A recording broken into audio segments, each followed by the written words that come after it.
नमस्कार टीपू सुल्तान। नमस्कार। नमस्कार टीपू सुल्तान, आपन को बहुत बहुत स्वागत क्रिकेट वाणी इंस्टाग्राम लाइव रे। थैंक यू वेरी मच मते इनवाइट करिया।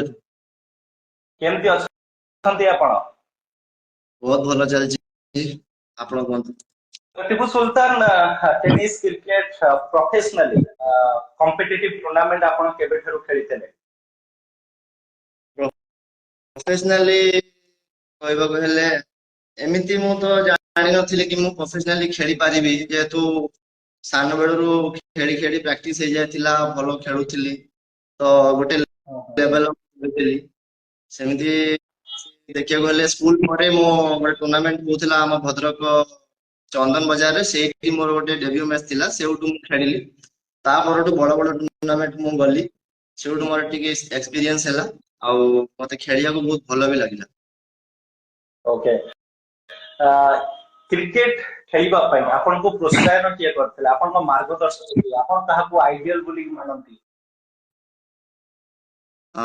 जेहेतु मु जेतेबेले छोटो थिली मो मामू मो दादा मो चाचा सब खेलुथिले मो सामने। सेतेबेले एते फुल बाउंड्री बहुत चलुला, टेनिस बॉल बहुत कम थिला, कॉर्क बॉल बेसी चलुथिला। मु देखुथिले कि शॉर्ट बाउंड्री बहुत चलुथिला सेतेबेले हम भद्रक एरिया रे। आपण देखुथिले जेते भी भलो क्रिकेट छंती ओडिसा रे हो कि बाहर हो, सब आगे शॉर्ट बाउंड्री खेलिथिबे, बहुत भलो खेलुथिबे सेतेबेले। ता फुल बाउंड्री को आस्थिबे तो ମୁଁ ଦେଖୁଥିଲି ମୋ ମାମୁଁ ମୋ ଚାଚା ମୋ ଦାଦା ସବୁ ଖେଳୁଥିଲେ ଭଲ। ତାକୁ ଦେଖିକି ମୁଁ ବି ଇଚ୍ଛା ହଉଥିଲା କି ହଁ ମୁଁ ବି ଟିକେ ଖେଳିବି, ମୁଁ ବି ତ ଖେଳୁଛି। ଆକ୍ଚୁଆଲି ମୁଁ ସ୍କୁଲ ବି ଯାଇପାରୁନଥିଲି, ଯେମିତି ମୋର ଏଜ ବଢିଲା, ମୋର ଟିକେ ମୁଁ ୟଙ୍ଗ ହେଲି, ତାପରେ ଟୁର୍ଣ୍ଣାମେଣ୍ଟରେ ନେଲି ମୋ ଦାଦା ମୋ ମାମୁଁ। ଆକ୍ଚୁଆଲି ମୋ ମାମୁଁ ବୋଧେ ବହୁତ ବହୁତ ଭଲ ଖେଳୁଥିଲା ସେତେବେଳେ, ମୁଁ ତାକୁ ଦେଖି ଇନ୍ସପାୟାର ହଉଥିଲି କି ଏମିତି ଏ କେମିତି ଏ ସଟ୍ ଟା ମାରି ଦଉଛି, ମୁଁ ମାରିପାରୁନି। ତ ତାଙ୍କୁ ଦେଖିକି ଶିଖିଛି। ମୁଁ ଯାହା ସାମ୍ନାରେ ଯାହାକୁ ଦେଖିଛି ତାଙ୍କୁ ଦେଖିକି କ୍ରିକେଟ ଶିଖିଛି। ମୁଁ ଆଉ କାହାକୁ ବାହାରେ ସେତେବେଳେ ତ ଲାଇଭ ନଥିଲା, ସେତେବେଳେ ଲାଇଭ ନଥିଲା କି ଦେଖି ଶିଖିଦବୁ। ଯେହେତୁ ମୋ ମାମୁଁ ଦାଦାକୁ ଦେଖୁଥିଲି, ତାଙ୍କୁ ଦେଖି ମୁଁ ଶିଖୁଥିଲି କ୍ରିକେଟ। ओके, तो मामू दादा चाचा को ठारो inspire हेतले Tipu Sultan. Yes. Cricket खेलिबा पई ए स्थान रे पहुंचीबा पई टीपू सुल्तान केते स्ट्रगल करिबा पड़िछि, केते कष्ट करिबा पड़िछि आपनको? कोन कोन करिसंती आपण? क्रिकेट को गोटे स्ट्रगल को नियंतु नहीं, एटा किछि स्ट्रगल नहीं। ଆମେ ଟେନିସ କ୍ରିକେଟ ଖେଳୁଛୁ, ଏନ୍ଜୟମେଣ୍ଟ ଖେଳୁଛୁ, ଲୋକଙ୍କ ଏଣ୍ଟରଟେନମେଣ୍ଟ ପାଇଁ ଖେଳୁଛୁ। ଯେହେତୁ ଟେନିସ କ୍ରିକେଟ ଏବେ ଗୋଟେ ଲେଭେଲ କୁ ପଳେଇ ଯାଇଛି, ସେଥିରେ ଆମକୁ ଇନକମ अर्निंग ବି ହେଇପାରୁଛି। କିନ୍ତୁ ୟାର 7-8 ବର୍ଷ 10 ବର୍ଷ ତଳକୁ ପଳେଇ ଯାଆନ୍ତୁ, କିଛି ପଇସା ନଥିଲା ଟେନିସ କ୍ରିକେଟ। ଓନ୍ଲି ଓନ୍ଲି ଫର ଏଣ୍ଟରଟେନମେଣ୍ଟ ପାଇଁ ଆମେ ଖେଳୁଥିଲୁ, କି ଲୋକ ତାଳି ବଜାଉଛନ୍ତି ଆମେ ଛକା ମାରୁଛୁ, ଲୋକ ତାଳି ବଜାଉଛନ୍ତି। ଏବେର କ୍ରିକେଟ ହେଇଗଲା କି ହଁ ଏବେ ଆସିଗଲା, ଅଦର ଷ୍ଟେଟ ରୁ ଅଦର ଷ୍ଟେଟ ପିଲା କମ୍ୟୁନିକେଟ କରିପାରିଲେ, ସବୁବେଳେ ଯାଇପାରିଲେ ଖେଳିବା ପାଇଁ। ଅବଭିୟସଲି ଯଦି ତମେ ଗୋଟେ ଜାଗାକୁ ଟାଇମ ଦଉଛ, ଅବଭିୟସଲି ତମକୁ ପଇସା ଦରକାର ନା। ଆପଣ ଏଜ ହେଇଗଲାନି, ଇନକମ ତ କରୁଥିବେ। ତ ଏବେକା ଷ୍ଟ୍ରଗଲ କୁ ନିଅ ନାହିଁ, ଷ୍ଟ୍ରଗଲ କୁ ଯିବନି। ଟେନିସ କ୍ରିକେଟ ଷ୍ଟ୍ରଗଲ ଗୋଟେ ଅଲଗା ଜିନିଷ ରହିଗଲା, ଯେ ଲାଇଫ ରେ କିଛି ଗୋଟେ ଆଚିଭମେଣ୍ଟ କରିଛନ୍ତି। ଆମେ ଟେନିସ କ୍ରିକେଟ ଖେଳି କିଛି ଆଚିଭମେଣ୍ଟ କରୁନୁ, ଆମେ ଓନ୍ଲି ଏନଜୟମେଣ୍ଟ ପାଇଁ ଖେଳୁଛୁ, କିଛି अर्निंग ପାଇଁ ଖେଳୁଛୁ, ଆଉ ଲୋକଙ୍କୁ ଏଣ୍ଟରଟେନମେଣ୍ଟ ପାଇଁ ଖେଳୁଛୁ। Thank you. Okay, perfect perfect कथा आपण कहिसंती। यही सीजन रो परफॉर्मेंस जदी उठे की देखिबे टीपू सुल्तान आपनकर आपन जते भी मैच खेलसंती, आपन को परफॉर्मेंस आपन को ଟିକେ हैप्पी फीलिंग करे कि नाही आज एई सीजन रो परफॉर्मेंस रे मु खुशी अछि? खुशी तो मु सब मोर सब परफॉर्मेंस मु एंजॉय करे। जो टूर्नामेंट रे मु बैटिंग न भी पाइछि कि बॉलिंग न पाइछि, किछि न भी କରିଛି, କିନ୍ତୁ ସେ ଟୁର୍ନାମେଣ୍ଟ ମୁଁ ଏନ୍ଜୟ କରିଛି। ବାକି ହେଲା ଏଜ ଯଦି ଆପଣ ଗୋଟେ 6 ଡାଉନ ନହେଲେ 7 ଡାଉନ ରେ ଗୋଟେ ଖେଳୁଛନ୍ତି, ତାହେଲେ आपको ଗୋଟେ ମିନିମମ୍ ଓଭର ର ଗୋଟେ ଟୁର୍ନାମେଣ୍ଟ ଦରକାର, ଗୋଟେ ମ୍ୟାଚ ଦରକାର, ଯେମିତି ହଉ କି 8 ଓଭର କି 10 ଓଭର। ଆପଣ ଦେଖୁଥିବେ ଏବେ ଅଲ ଓଡିଶାରେ ଟାଇମିଂ ଷ୍ଟାର୍ଟ ହଉଛି 12ଟା ବେଳେ। 12ଟା ଟିମ୍ ଆସୁଛି ଲେଟ୍, କିଛି ପ୍ରୋବ୍ଲେମ ପାଇଁ ଲେଟ୍ ହଉଛି। ତାହେଲେ ଗୋଟେ ଯଦି ଆମେ ମ୍ୟାଚ ଜିତୁଛୁ କ୍ୱାର୍ଟର ଫାଇନାଲ, ସେମିଫାଇନାଲ ହଉଛି 5 ଓଭର 6 ଓଭର। ସେଥିରେ ଆପଣ କୁହନ୍ତୁ 6 ନମ୍ବର ନହେଲେ 7 ନମ୍ବର ଗୋଟେ ବ୍ୟାଟ୍ସମ୍ୟାନ ତାକୁ ବ୍ୟାଟିଂ ଚାନ୍ସ ମିଳିବ? ନା ଅବଭିୟସଲି ମିଳିବ। ସେକେଣ୍ଡ ଡାଉନ ଥର୍ଡ ଡାଉନ ଏମାନଙ୍କୁ ବୋଲିଂ ବ୍ୟାଟିଂ ର ଚାନ୍ସ ବି ମିଳିବ, ବୋଲିଂ ର ବି ଚାନ୍ସ ମିଳିବ। ତ ତାଙ୍କ ପରଫର୍ମାନ୍ସ ଯେତେ ସେ ଟୁର୍ନାମେଣ୍ଟ ଖେଳିଲେ, ଯେତେ ମ୍ୟାଚେସ୍ ଖେଳିଲେ, ତାଙ୍କ ପ୍ରାକ୍ଟିସ ବି ହେଲା, ତାଙ୍କ ଟୁର୍ଣ୍ଣାମେଣ୍ଟ ବଢିଲା, କନଫିଡେନ୍ସ ବି ବଢିଲା। ଯଦି ଆପଣ ଗୋଟେ ଇନିଂସ ଖେଳୁଛନ୍ତି 5ଟା 6ଟା ଛକା ମାରୁଛନ୍ତି ତାହେଲେ ଆପଣଙ୍କର କନଫିଡେନ୍ସ ଆହୁରି ବଢିବ। ସେମିତି କହୁନି ମୋ କନଫିଡେନ୍ସ ଲୋ ହେଇଯାଉଛି, ମୁଁ ବ୍ୟାଟିଂ ପାଉନାହିଁ। ଆପଣ ଯେତେ ପ୍ରାକ୍ଟିସ କରିବେ ସେତେ ଭଲ ଖେଳିବେ। ଆପଣ ଯେତେ ବ୍ୟାଟିଂ ପାଉଛନ୍ତି ଆପଣଙ୍କ କନଫିଡେନ୍ସ ବଢୁଛି, ଆପଣ ମାରୁଛନ୍ତି। ଯେମିତି ଆମର ମେଣ୍ଡିସ୍ ପାଉଛି ଓପନିଂ, କାଳିଆ ପାଉଛି, କେବେ କେବେ ଚିନୁ ପାଉଛି, ଇମରାନ ଭାଇ ପାଉଛି, ସମସ୍ତେ ପାଉଛନ୍ତି। ବ୍ୟାଟରେ ବାଜୁଛି, କନଫିଡେନ୍ସ ହାଇ ହଉଛି, ସ୍କୋର ମିଳୁଛି, ପରଫରମାନ୍ସ ଭଲ ରହୁଛି, ଆଉ ଦିନ ବି ଭଲ ରହିବ ଭଲ ଖେଳିଲେ। ସେମିତି କିଛି ନାହିଁ, ମୁଁ କେବେ ହେଇନି। କାହିଁକିନା 6-7 ନମ୍ବର ବ୍ୟାଟ୍ସମ୍ୟାନ ବି ଅବଭିୟସଲି ଦରକାର ଅଛି। କେତେବେଳେ 10-12 ଓଭର 15 ଓଭର ଖେଳ ବି ହେଇପାରେ, 7 ନମ୍ବର 8 ନମ୍ବର ନହେଲେ 6 ନମ୍ବର ବ୍ୟାଟ୍ସମ୍ୟାନକୁ ବି ଦରକାର ପଡେ। ସେଇ ଟାଇମରେ ମୁଁ ମୋର ପରଫରମାନ୍ସ ଦିଏ, ଯୋଉଟା ମୋର ଦିନ ଥାଏ ମୁଁ ପରଫରମାନ୍ସ ଦିଏ। ନହେଲେ ମୋର ଏମିତି କିଛି ନାହିଁ, ଡିମୋଟିଭେଟ ହବାର କିଛି ବି ନାହିଁ। ମୋ ପରଫରମାନ୍ସ ଖରାପ ହେଲେ ବି ମୁଁ ଭଲ ଖେଳିବି, ଭଲ ଖେଳିଲେ ବି ମୁଁ ଭଲ ଖେଳିବି, କିଛି ଟେନସନ। ଓକେ, ଯଦି ମୁଁ ଆପଣଙ୍କୁ ସେଇ କ୍ୱେଶ୍ଚିନ୍ ପଚାରିବାକୁ ଚାହିଁବି କି ଯେତେବେଳେ ଆପଣ ଷ୍ଟାର୍ଟିଂ କରିଥିଲେ ଆଜ ଏ ବୋଲର ଷ୍ଟାର୍ଟିଂ କରିଥିଲେ ନା ବ୍ୟାଟର ଷ୍ଟାର୍ଟିଂ କରିଥିଲେ?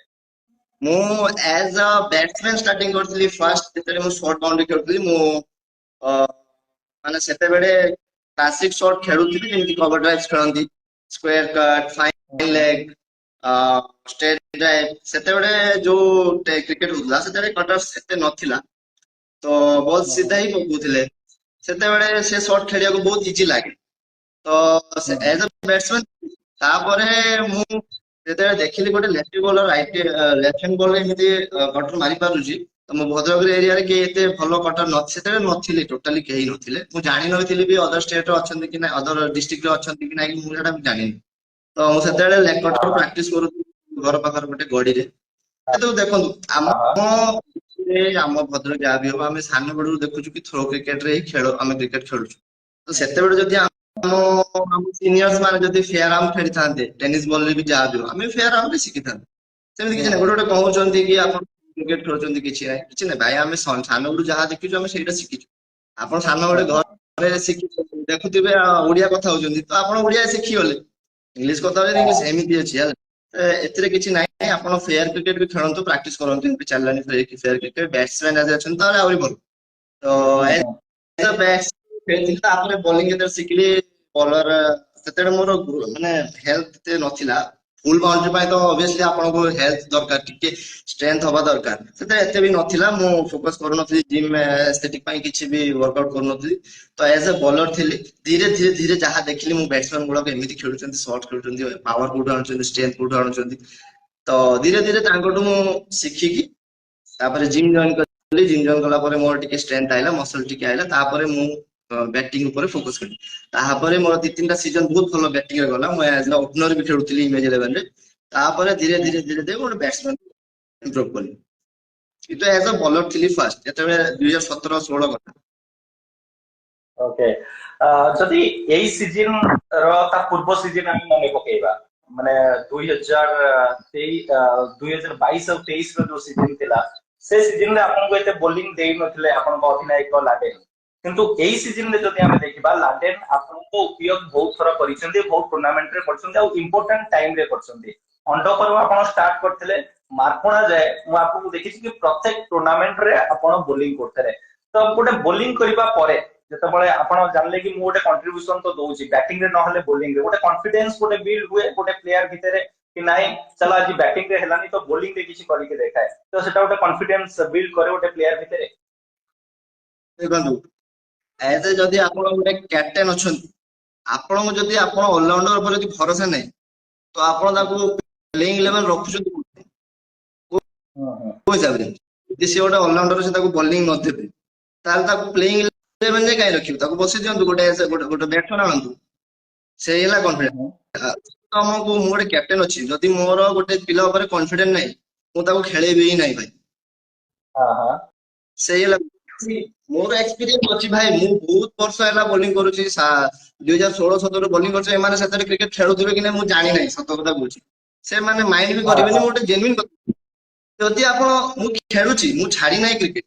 ଯଦି କ୍ରିକେଟ ଛାଡି ଦେଇଥାନ୍ତି କି ହଁ ତମେ ଏଇଖିଣା ଛାଡି ଦେଇଛ କ୍ରିକେଟ, ତମେ ଆଉ ଖେଳ, ତମେ କନଫିଡେନ୍ସ ରଖିବା କଥା। ମୁଁ ଜାଣିଛି ମତେ ମୁଁ କେମିତି ବୋଲିଂ କରିବି, କୋଉ ଡାଉନରେ କେମିତି ବୋଲିଂ କରିବି, କୋଉ ବ୍ୟାଟ୍ସମ୍ୟାନ କେମିତି ବୋଲିଂ କରିବି, ମତେ ଜଣା ଅଛି। ଯଦି ତମେ କନଫିଡେନ୍ସ ଦବ ଭାଇ, ସମସ୍ତେ ଖାଉଛନ୍ତି 20 ଲେଖା 25 ଲେଖା 30 ଲେଖା ବି ଅବଶ୍ୟ ଖାଉଛନ୍ତି।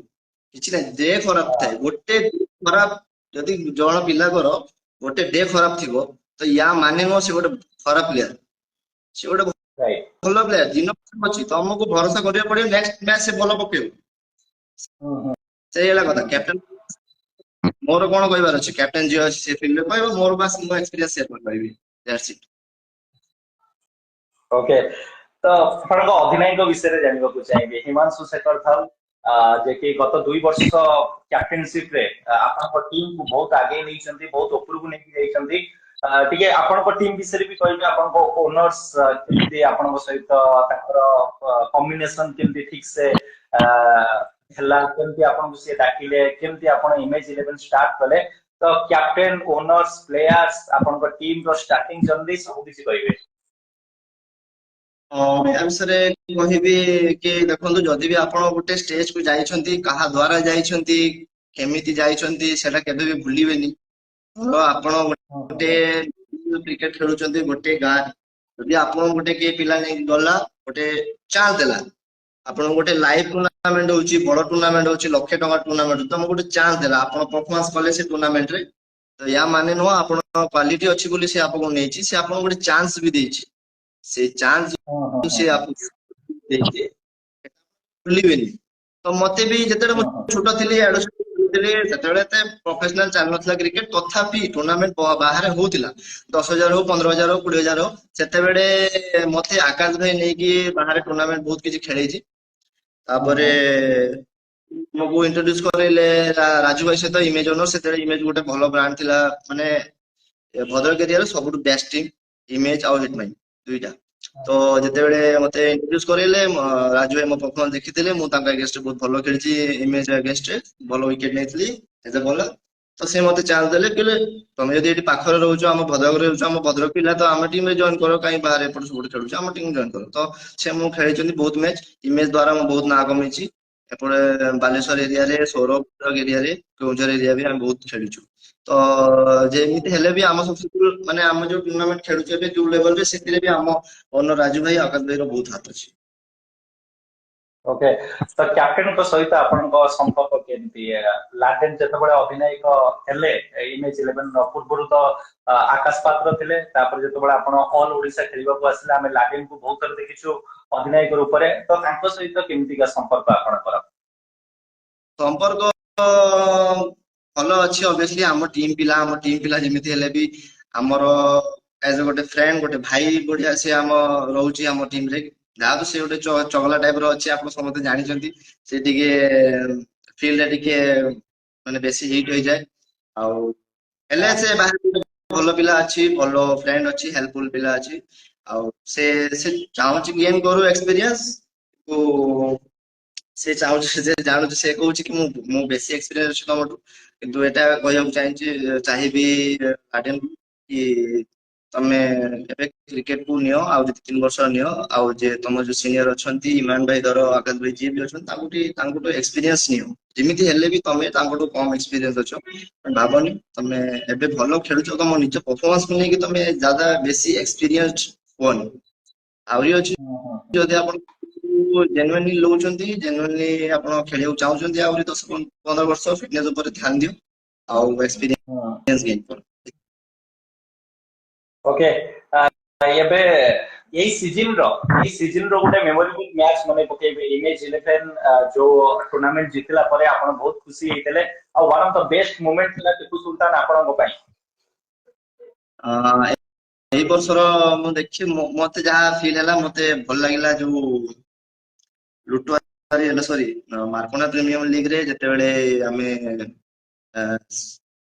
150+ ସମଥିଙ୍ଗ ରନ୍ ଆମେ ଦେଇ ଦେଇଥିଲୁ ଅପୋନେଣ୍ଟ ଟିମ୍ କୁ, ଆଉ ମତେ ଲାଗୁନଥିଲା କରିପାରିବୁ। ଇମରାନ ଭାଇ ବହୁତ ହି ଏକ୍ସିଲେଣ୍ଟ ଇନିଂସ ଖେଳିଲା ସେଇ ଟୁର୍ଣ୍ଣାମେଣ୍ଟ ଟା ମୋର ବହୁତ ମେମୋରେବଲ ରହିଲା ଏଇ ବର୍ଷର।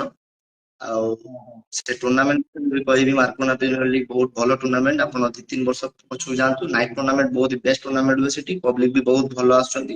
ଆଉ ମତେ ଏଇ ବର୍ଷର ଭଲ ଲାଗିଲା ଟୁର୍ଣ୍ଣାମେଣ୍ଟ ହିସାବରେ, କହୁନି ମାନେ ମୋ ମେମୋରେବଲ ଟୁର୍ଣ୍ଣାମେଣ୍ଟ ହଉଛି ମାର୍କୋନା ପ୍ରିମିୟର ଲିଗ। ବାଦ ବାକି ବହୁତ ବହୁତ ସାରା ଟୁର୍ଣ୍ଣାମେଣ୍ଟ ଅଛି ଅଲ ଓଡିଶାରେ, ଯିଏ ଏବେ ବହୁତ ଗେନ୍ କରୁଛନ୍ତି, ବହୁତ ମାତ୍ରାରେ ଗ୍ଲାମରିୟସ୍ ଟୁର୍ଣ୍ଣାମେଣ୍ଟ କରିବାକୁ ଚାହୁଁଛନ୍ତି। ଆଉ ସେଠିକା ପବ୍ଲିକ ବି ବହୁତ ଉତ୍ସାହିତ ରହୁଛନ୍ତି, ଡିଏମ୍ସ କରୁଛନ୍ତି ଆମ ଟୁର୍ଣ୍ଣାମେଣ୍ଟସ୍ କୁ ଆସନ୍ତୁ, ଟୁର୍ଣ୍ଣାମେଣ୍ଟ ରେ ପାର୍ଟିସିପେଟ କରନ୍ତୁ। ତ ଆମେ ଗୋଟେ ଟୁର୍ଣ୍ଣାମେଣ୍ଟ ହେଲା ମାର୍କୋନା ପ୍ରିମିୟର ଲିଗ୍, ମୁଁ ଚାହିଁବି ଆର ବର୍ଷ ବି ମାର୍କୋନା ପ୍ରିମିୟର ଲିଗ୍ ଏଇ ବର୍ଷ ଏଇ ସିଜନ ର ସେମିତି ଟୁର୍ଣ୍ଣାମେଣ୍ଟ ହଉ ଆଉ ବହୁତ ଯଦି ଇମେଜ 11 ର परफॉर्मेंस उठेकी देखिबा खंडपरे आपण हिटमैन को हरेकी चैंपियन हेले किंतु तापरे छेड़िया पड़ा टूर्नामेंट हो हमर बाउंस गाड़िया टूर्नामेंट रे आपण रनर्स अप हेले, खुंटुणी टूर्नामेंट रे भी रनर्स अप हेले किंतु आउ चैंपियन पई आपण को अपेक्षा करिया को पड़ला बहुत समय। तापरे आपण सीजन रो शेष बेलकू आपण लगातार 5-6 टी टूर्नामेंट रे चैंपियन हेले। जो मझी समय थिला जेतेबेले आपण हारुथिले, जेतेबेले आपण फाइनल को जाउथिले किंतु फाइनल जीति पार नथिले, सेतेबेले टीम रो माहौल कोन थिला, ओनर्स आपण केते कोऑपरेट करथिले आ सेतेबेले टीम पिला मानको सहित कोन कथाबार्ता हुए? देखो तो ऑब्वियसली जदी आपण सीजन रो फर्स्ट टूर्नामेंट जीति आछंती कॉन्फिडेंस टिके हाई हबो। ओके या माने नो तमे ओवर कॉन्फिडेंस नहीं, फर्स्ट में जीति जो सेकंड में भी जीति जो या माने नो। 8टा टीम पार्टिसिपेट करछंती, 8टा टीम रे पूरा पूरा ओडिशा स्टेट रो जेति 11 प्लेयर करछंती सब भलो करछंती, केही खराब नांती। यंगस्टर जे आछंती सब भलो करछंती, सेतिरे भी एक्सपीरियंस पिला आछंती।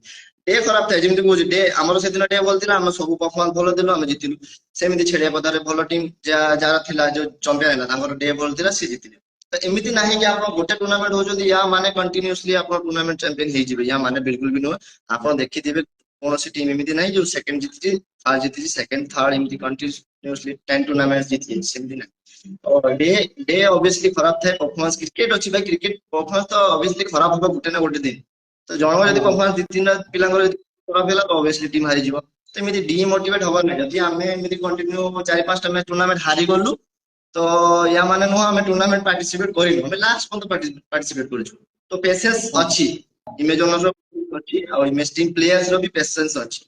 हुए झगड़ा जति हेई पारे से कथा रे कि भूल हैला सेमिति नाही, टूर्नामेंट परे ऑब्वियसली झगड़ा हुए, कथा हुअंती, या माने नो घंटे 2 घंटा परे पुनी नॉर्मल।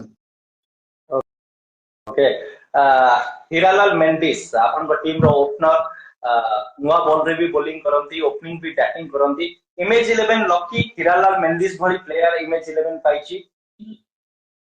सॉरी रिपीट करियो सुनी परलेनी। हीरालाल मेंडिस जे कि ओपनिंग बैटिंग भी करंती, नुआ बॉल रे बॉलिंग भी करंती। इमेज 11 गोटे माने लकी टीम जे कि हीरालाल मेंडिस भली प्लेयर इमेज 11 को मिलिची। लकी कहबाको हेले सेमती तो के कहि परिबनी, एमिति हेले जदि देखन अब सी जदि फॉलो खेलिला हमें परफॉर्मेंस कला हमें जितिलु, लकी हे गला। जदि से फॉलो खेलला परफॉर्मेंस हमें जदि हारिलु कोन से अनलकी हे जिवो केबे नो। तो जदि टीम 11 रे जदि गोटे परफॉर्मेंस गोटे पिला गोटे भलो परफॉर्मेंस करूची तार से तार गोटे भागटा दउची टीम को, ताले टीम जितुची। या माने नो से लकी माने से जणे अछि आ 11 जण पिला प्लेयर भलो ना तो माने गोटे टीम जिति जिवो, एटा गोटे ना ना भूल धारणा। माने काढी दियंतु कि लकी अनलकी एटा सब फालतू जिंस, एटा सब केही क्रिकेट रे एटा चलेनी। मेन ला performance day good day bad day सब ऊपर डिपेंड करे। सीजन थिला मेंडिस रो कॉन्फिडेंस हाई कॉन्फिडेंस रे थिला, भलो स्कोर गला, भलो विकेट गला, भलो विकेट नेला। हम तार जो भागटा पड़ला टीम रे समस्त भाग पड़ला ताले टीम रिजल्ट कला। That's it. मो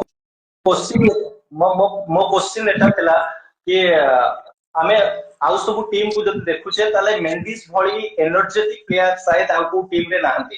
से जतबेले पडिया को आसंती ताकर एनर्जी लेवल डबल हो जाइता है, गोटे एग्रेशन नै के आसंती, गोटे डोमिनेशन देखिबा को से चाहंती। तो एमती का प्लेयर गोटे टीम रे रहले टीम को टिके माने आबुरी फायदा हुए। हाँ हाँ मु सेटा मु जानिली, आपण जोटा कहले सेटा मु बुझुची। एनर्जेटिक माने एटा नाही कि ओनली मेंडिस एनर्जेटिक अछि, आपण कमांडर लेवल चुई गानिया बॉडी लैंग्वेज तो देखंतु, से भी सब बेले एनर्जेटिक रहे। ता मोर पार्टी रो सब बेले साउंड आसे कि आपण ने गरम रखे से टीम को। सेमिति मेंडिस भलिया आपण 11 टा टीम रे 11 टा पिला मिलिबे। और जाओ मेंडिस रो जीन सेमिति अछि, से तारो एग्रेसिव अछि, माने सानो बेडू से एग्रेसिव जेमति विराट कोहली सर हमरो से एग्रेसिव रहउछन्ती सेमिति। एग्रेसिव रहबा गोटे गोटे हद पर्यंत भलो अछि। तो हां हां सेमिति ओनली मेंडिस अछि, ସମସ୍ତ ଟିମ ରେ ଗୋଟେ ଗୋଟେ ଏମିତି ଏନର୍ଜେଟିକ ପିଲା ଅଛନ୍ତି ତାଙ୍କ ଟିମ କୁ ଜୋଶ ଦଉଛନ୍ତି। ଓକେ, ଇମରାନ ଖାନ ଭଳି ପ୍ଲେୟାରଙ୍କ ସହିତ ଯେତେବେଳେ ଆପଣ ଡଗ ଆଉଟ ସେୟାର କରୁଛନ୍ତି କି ତାଙ୍କ ସହିତ ବହୁତ ସାରା ମ୍ୟାଚେସ୍ ଖେଳୁଛନ୍ତି, ଇମରାନ ଖାନ ଠାରୁ ଟିପୁ ସୁଲତାନ କଣ ଶିଖିଛନ୍ତି? ଇମରାନ ଖାନଙ୍କ ବିଷୟରେ ଯଦି 2 ଲାଇନ କହିବେ ତାହେଲେ ଟିପୁ ସୁଲତାନ କଣ କହିବେ? ଆଜିକୁ 10 କି 8 ବର୍ଷ ତଳେ ବୋଧେ 10 କି 12 ବର୍ଷ ହେଇଯିବ, ଆମେ ଖେଳୁଥିଲୁ ନାଇଟ ମ୍ୟାଚ୍ ରେ।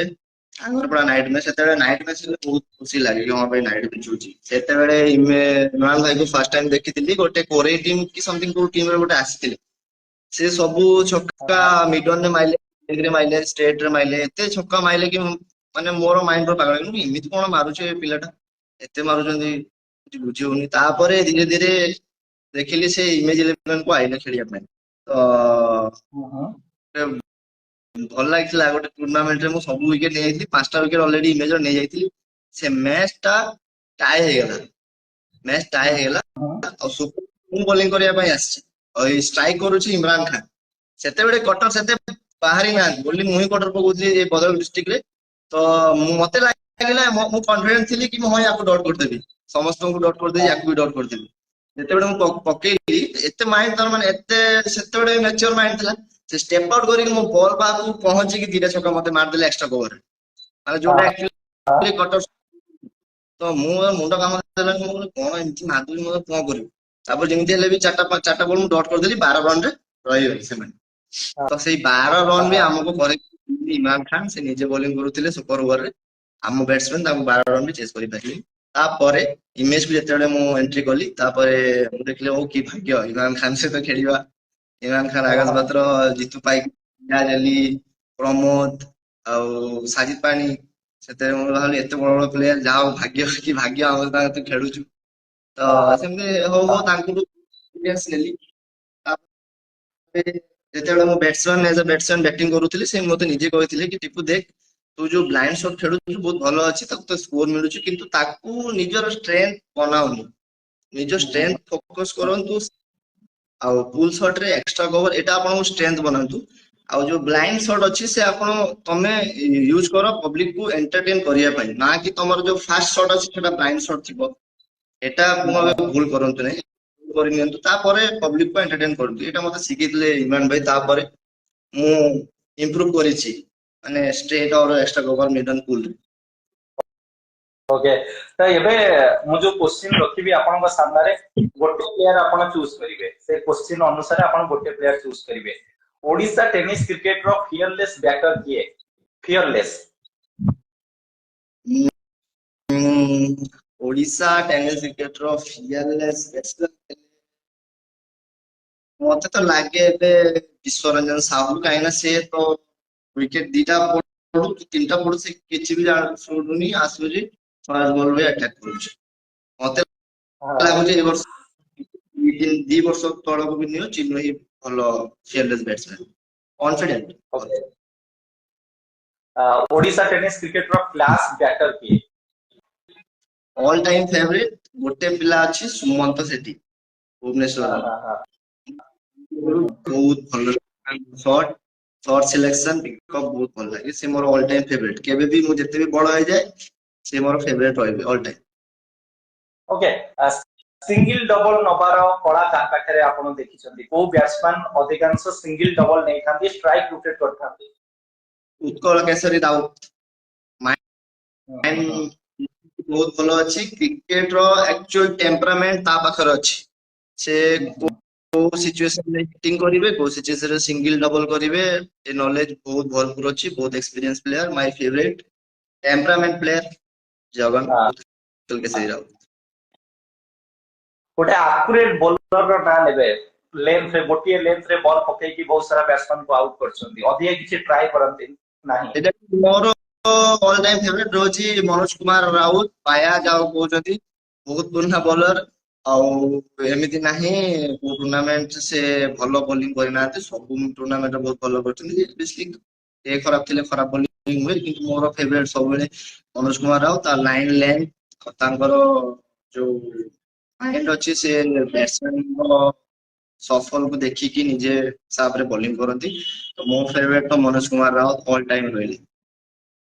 ओके गोटे पेस बॉलर चूज करिवे जहां पाखरे गति अछि रफ्तार अछि। पेस बॉलर देखिले बहुत भलो लागिला जेहेतु पेस बॉलिंग हिसाब रे हमर ओबामा गति अछि ब्लॉक कंट्रोल अछि ओ बॉल ब्लॉक पकई परिबे से तार कंट्रोल अछि पूरा पिच अप बाउंसर सब कंट्रोल अछि से पिला पाखरे Obama. One of the best cutter bowler Odisha tennis cricket रो जदि गोटे ना नेबे ताले काहा नेबे। रिसेंटली देखिया गले तो बहुत चतुर चालाक राकेश साहू ए 2-3 वर्ष बहुत करजंती निजको बहुत भलो करजंती मते तो ए वर्ष पई बहुत भल लागिले राकेश साहू। जदि गोटे फिनिशर बाछिबे ताले काहा को बाछिबे one of the best finisher. देखिए गले सबुठु बेस्ट फिनिशर तो मते इमरान खान लागे मु देखि जी त निज आखि रे देखि छी से फिनिश करछथि मैच को बैटिंग हो बॉलिंग हो से निजे करछथि मो आखि देखा तो मो पाई सब बेले बेस्ट फिनिशर रहबे Imran Khan. Okay game changer भाबरे आपण काहा को देखथि मैच जो स्थिति रे थाउ किंतु से आसिले मैच चेंज हो जाय। गेम चेंजर लाଗୁଛି ବର୍ଷ ବହୁତ ଭଲ 3 ବର୍ଷ ହେଲେ ବିଶ୍ୱରଞ୍ଜନ ସାହୁ ଚିହ୍ନ ବହୁତ ମ୍ୟାଚ ଏମିତି ହାରିବାକୁ ଯାଉଥିବ କମାଣ୍ଡ 11 ସେ ଆସି ଗୋଟେ ଏମିତି ଇନିଂସ ଖେଳିଦବ କି ଗେମ୍ ଚେଞ୍ଜ ହେଇଯିବ ନହେଲେ ଗୋଟେ ଏମିତି ଓଭର ପକେଇଦବ ଗେମ୍ ଚେଞ୍ଜ ହେଇଯିବ ବିଶ୍ୱରଞ୍ଜନ ସାହୁ। ओके गोटे कूल काम कंपोज प्लेयर रो ना नेबे ठंडा दिमाग रे क्रिकेट खेलंती। अंडा माइंड रे क्रिकेट खेलुଥିବା अजय राउत टीम इमेज 11 सबले कूल रे किछ नाही फील्डिंग मिसला किछ नाही बुझेबो स्कोर हे करछु कि स्कोर खाइबो ताले निश्चय बुझेबो कूल माइंड बुझु सबले अजय राउत।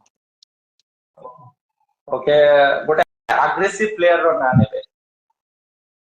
एग्रेसिव प्लेयर जेମିତି ହେଲେ ବି ତ ମେଣ୍ଡିସ୍ ନାହିଁ ଆସେ ଭାଇ ବହୁତ ଏଗ୍ରେସିଭ ଖେଳୁଛି ସେ ମୋର ଅଲ ଟାଇମ ଏଗ୍ରେସିଭ ମେଣ୍ଡିସ୍ ରହିବ। से आ गोटे दिटा ऐड करिवे ताले काहा को ऐड करिवे। एग्रेसिव प्लेयर यदि ମୁଁ ଦେଖିବି ଗୋଟେ ନେक्स्ट ହେଲା सेकंड ହେଲା ଚୁଇଁ କାଢିଆ ସେକେଣ୍ଡ थर्ड ହେଲା ଲାଡେ। ओके यही सीजन रे सब टीम को अपन जब देखिबे को टीम पाखरे सबठरो भलो फील्डिंग यूनिट थिला। ସବୁଠୁ ସେମିତି ଆପଣ କହିପାରିବେନି ମୁଁ ତ ଏମିତି ଚୁଜ ବି କହିପାରୁନି କି ଆପଣ ଆମ ଟିମରେ ବି ଭଲ ଫିଲ୍ଡିଂ ଅଛି କିଛି ପିଲା ଫିଲ୍ଡିଂ ନ କରିପାରୁଥିବେ ଅଲଗା ଟିମ ରେ ବି ଅଛନ୍ତି ସମସ୍ତ ଟିମ ରେ ଭଲ ଫିଲ୍ଡର୍ସ ଅଛନ୍ତି ଅବଭିୟସଲି ଯାହା ଦେଖି ତ ହେଲେ ମୋ ଆଖି ଦେଖାରେ ଫିଲ୍ଡିଂ ବହୁତ ଭଲ କରୁଛନ୍ତି କମାଣ୍ଡୋ 11 ଲୁଟ ୱାରିୟର୍ସ ଇମେଜ 11 ରେ ବି ଅଛି ଭଲ ଫିଲ୍ଡିଂ କିଛି ନାହିଁ ମେଣ୍ଡିସ୍ ତ ଅଧା ସମାଡ଼ିନି ଆସିକ ବି ଗୋଟେ ଭଲ ଫିଲ୍ଡର କ୍ୟାଚର इमरान भाई भी डिफाइन करि पारे।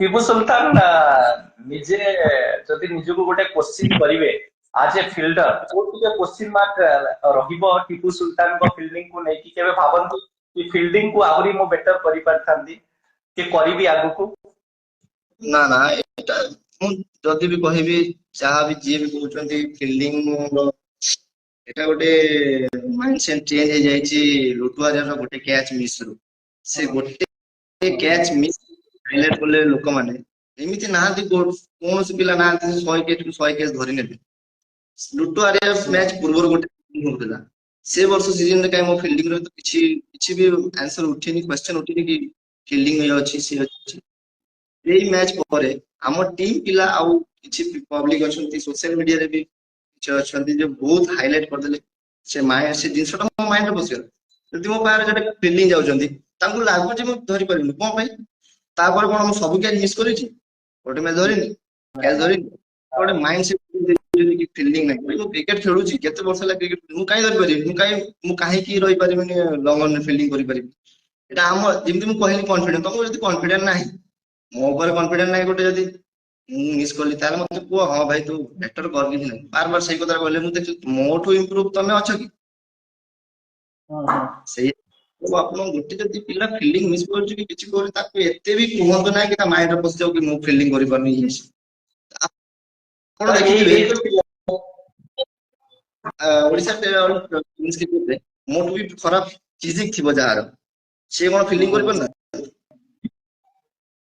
ଆପଣ କରୁଛନ୍ତି ଆପଣ କଣ୍ଟିଆ ଭାଇ କୁହନ୍ତୁ ତାଙ୍କ ଫିଲ୍ଡିଂ ଖରାପ ଅଛି ନା ନା ସେ କେବେ ଫିଲ୍ଡିଂ ମିସ୍ ନା କ୍ୟାଚ୍ ମିସ୍ କରିନାହାନ୍ତି କେବେ ବି? ତ ଏଇଟା ଗୋଟେ ମାଇଣ୍ଡ କରୁଥିବେ ସେ ଟିମ୍ ର ଖରାପ ଥାଏ ଭାଇ କ୍ୟାଚ୍ ମିସ୍ ହେଇପାରେ ଆପଣ କନଫିଡେନ୍ସ ଦିଅନ୍ତୁ ଟିମ୍ ପିଲାକୁ ଗୋଟେ କ୍ୟାପ୍ଟେନ ଯଦି ଆପଣ ଯଦି ଆପଣ କନଫିଡେନ୍ସ ନ ଦେଇପାରିବେ ତାହେଲେ ଆପଣ କ୍ୟାପ୍ଟେନ ହବାର ଯୋଗ୍ୟତା ନାହିଁ। ଆପଣ ଛାଡି ଦିଅନ୍ତୁ କ୍ୟାପ୍ଟେନସିପ୍ ଅଲଗା ଆଉ କ୍ୟାପ୍ଟେନ ଦିଅନ୍ତୁ ସେ ଟିମ୍ କୁ ଆଗକୁ ନିଅ। ଲୋଟୁ ୱାରିୟର୍ସ କପ୍ ରେ ଯୋଉ କ୍ୟାଚ୍ ଆପଣ ଛାଡିଲେ ତାପରେ ଆପଣଙ୍କ ଟିମ୍ ର କୋଉ ମେମ୍ବର କୋଉ ପ୍ଲେୟାର ଆପଣଙ୍କୁ କହିଥିଲେ କି ଟିପୁ ଯାହା ବି କଥାବାର୍ତ୍ତା ହେଇଥିଲା ଏମିତି କୋଉ ପ୍ଲେୟାର କହିଥିଲେ ଆପଣଙ୍କୁ? ସବୁ କହିଲେ ଦେଖନ୍ତୁ ଆପଣ ଯଦି ମୁଁ କ୍ୟାଚ୍ ଛାଡିଲି କଣ୍ଟିଆ ଭାଇ କ୍ୟାଚ୍ ଛାଡିଲି କଣ୍ଟିଆ ଟ୍ରାଏ କଲେ ଅଲଗା କିଛି ଯଦି ଏପଟେ ଆସିଲା ତା ନାଁ କଣ ରାଜୁ ଗୋଟିଏ ରାଜୁ ରାଜୁ ସେ ଯୋଉ ଇମରାନ ଭାଇକୁ ଗୋଟେ 6 ଆଉ ଗୋଟେ 4 ମାରିଲା ସେଇଟା ତ କାଇଁ ଆପଣ ଡିସ୍କସ କରୁନାହାନ୍ତି ଇମରାନ ଭାଇ କାହିଁକି ଦେଲା? ହୁଏତ ଇମରାନ ଭାଇ ବ୍ଲକ୍ ମାରିକି ତ ଡଟ୍ ଥାନ୍ତା ନା ଲେନ୍ଥ ବଲ୍ ସେତେବେଳେ କିଛି ଦରକାର ନଥିଲା ଯେହେତୁ ମୋ ଉପରେ ଗୋଟେ ଭୁଲ ହେଇଯାଇଛି ସେକେଣ୍ଡ ରନ୍ ଥିଲା ନା ଆହୁରି ଟୋଟାଲ କମ ରନ୍ ତ ନଥିଲା 10 ରନ୍ ଉପରେ ଥିଲା ଆପଣ ସେତେବେଳେ ବ୍ଲକ୍ ପ୍ଲେୟାର ଥିଲା ଆପଣ ଲେନ୍ଥ ବଲ୍ କାହିଁକି ପକେଇଲେ ଲେନ୍ଥ ବଲ୍ ପକେଇଲେ ବୋଲି ସେ ମାରିଲା ପଛରୁ ଗୋଟେ ଚୌକା ହେଲା ଗୋଟେ ଛକା ହେଲା ସେ ଭୁଲ ଆପଣ କାହିଁ ଦେଖୁନାହାନ୍ତି ନା ସେ ସିନିୟର ପ୍ଲେୟାର ଅଛି ଆଉ କିଛି କହିପାରିବେନି ଆପଣ ମତେ ଦୋଷ ଦବାଟା ବହୁତ ଇଜି ହଉଛି କିନ୍ତୁ ଗୋଟେ ପ୍ଲେୟାର କେବେ ବି ସେ ଟୁର୍ଣ୍ଣାମେଣ୍ଟ ଜାଣିକି କେବେ କେହି କ୍ୟାଚ୍ ମିସ୍ କରିପାରିବେନି ହୁଏତ ମିସ୍ ହେଇପାରେ ଭୁଲ ତ ଲୋକଙ୍କଠୁ ହୁଏ ଆପଣ ଅମ୍ପାୟାରିଂ କରୁଥିବେ ଅମ୍ପାୟାରିଂ ରେ ବି ଭୁଲ ହୁଏ ଅମ୍ପାୟାର ଗୋଟେ ଡିସିଜନ ପାଇଁ ଗୋଟେ ଟିମ୍ ହାରି ଯାଇଛି କେତେ ଟିମ୍ ଏମିତି ହାରିଯାଇଛନ୍ତି ଅମ୍ପାୟାର ଗୋଟେ ଭୁଲ ଡିସିଜନ ପାଇଁ ୟା ମାନେ କଣ ସେ ଅମ୍ପାୟାର ଖରାପ? ରାଇଟ୍ ରାଇଟ୍ ଓକେ ତ ଆମେ ନେକ୍ସଟ क्वेश्चन ଆଡକୁ ଯିବା आईपीएल रे आपनको फेवरेट टीम की है आईपीएल रे आपनको फेवरेट टीम आईपीएल ରେ ଫେଭରାଇଟ ଟିମ୍ ମୋର କୋଲକାତା ନାଇଟ୍ ରାଇଡର୍ସ ଶାହରୁଖ ଖାନ ମୋର ଫେଭରାଇଟ ଆକ୍ଟର ଅଛନ୍ତି ତ ତାଙ୍କ ଟିମ୍ ଅଛି କୋଲକାତା ଆମର ପଡୋଶୀ ରାଜ୍ୟ ଆଉ ସପୋର୍ଟ ମୋର ସବୁବେଳେ କଲିକତାକୁ ରୁହେ। केकेआर रो फेवरेट प्लेयर की है केकेआर रे सबठरो भलो प्लेयर आपनको किए लागନ୍ତି गेम चेंजर ଆଉ ବେଷ୍ଟ ବୋଲର ମତେ ଫିଲ୍ ହୁଏ ସେ ମତେ ବହୁତ ଭଲ ଲାଗେ ଆଉ ରିଙ୍କୁ ସିଂ। ओके एई वर्ष बहुत सारा यंगस्टर को आपण देखिछन्ती बहुत पाखरु देखिछन्ती अलगा टीम रु देखिछन्ती आपनको टीम रे भी बहुत सारा यंगस्टर पार्टिसिपेट करथिले आपनको हिसाब रे एई सीजन को यंगस्टर आपनको प्रभावित करछन्ती यंगस्टर ସେମିତି ମୁଁ ନୋଟିସ କରିନି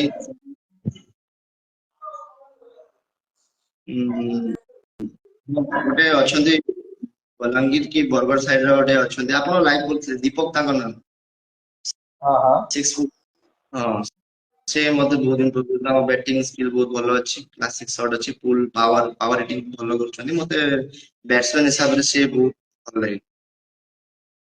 ओके तो दीपक बेहरा आपन ना आछि आ टिपू सुल्तान आपन ना नेशन मिनिस्टर भाबरे इंडिया टीम रो गोटे एमितिका मैच मने पकेबे जो मैच देखला परे खुशी रो लुह आपन का आखिरु चली आसला one of the best moment थिला इंडियन टीम पई आ आपन को पई भी भारतीय टीम रो गोटे मेमोरेबल मैच जोडा आपन एबे भी मने रखछन्ती ଏଇ ବର୍ଷରେ ୱାର୍ଲଡ କପ୍ ରହିଲା ମୁଁ ଲିଟରାଲି ଯେତେବେଳେ ଇଣ୍ଡିଆ ଜିତିଲା ମୋ ଆଖିରୁ ଲୁହ ଖସି ପଡୁଥିଲା କି ଏତେ ବର୍ଷ ପରେ ଆମ ଟିମ୍ ଆମ ଦେଶ ଜିତିଛି ଆଉ ମୁଁ ବହୁତ ଗର୍ବ ଫିଲ୍ କଲି ଆଉ ବହୁତ ଲୋକ ଏମିତି ରୋହିତ ଶର୍ମାକୁ ନେଇକି ଟ୍ରୋଲ ବି କରୁଛନ୍ତି ଯେହେତୁ ସେ ପ୍ରୁଭ୍ କରିଦେଲେ ଏ ବର୍ଷ ଆମକୁ ୱାର୍ଲଡ କପ୍ ଜିତେଇକି କି ହଁ ସେ ଗୋଟେ ଭଲ କ୍ରିକେଟର ଭଲ ବ୍ୟାଟ୍ସମ୍ୟାନ ଭଲ କ୍ୟାପ୍ଟେନ ତ ମୋର ସବୁଠୁ ମେମୋରେବଲ ମ୍ୟାଚ୍ ରହିଲା ଇଣ୍ଡିଆର ଏଇ ବର୍ଷର ୱାର୍ଲଡ କପ୍ ସବୁ ବର୍ଷ ମୁଁ ମନେ ରଖିବି।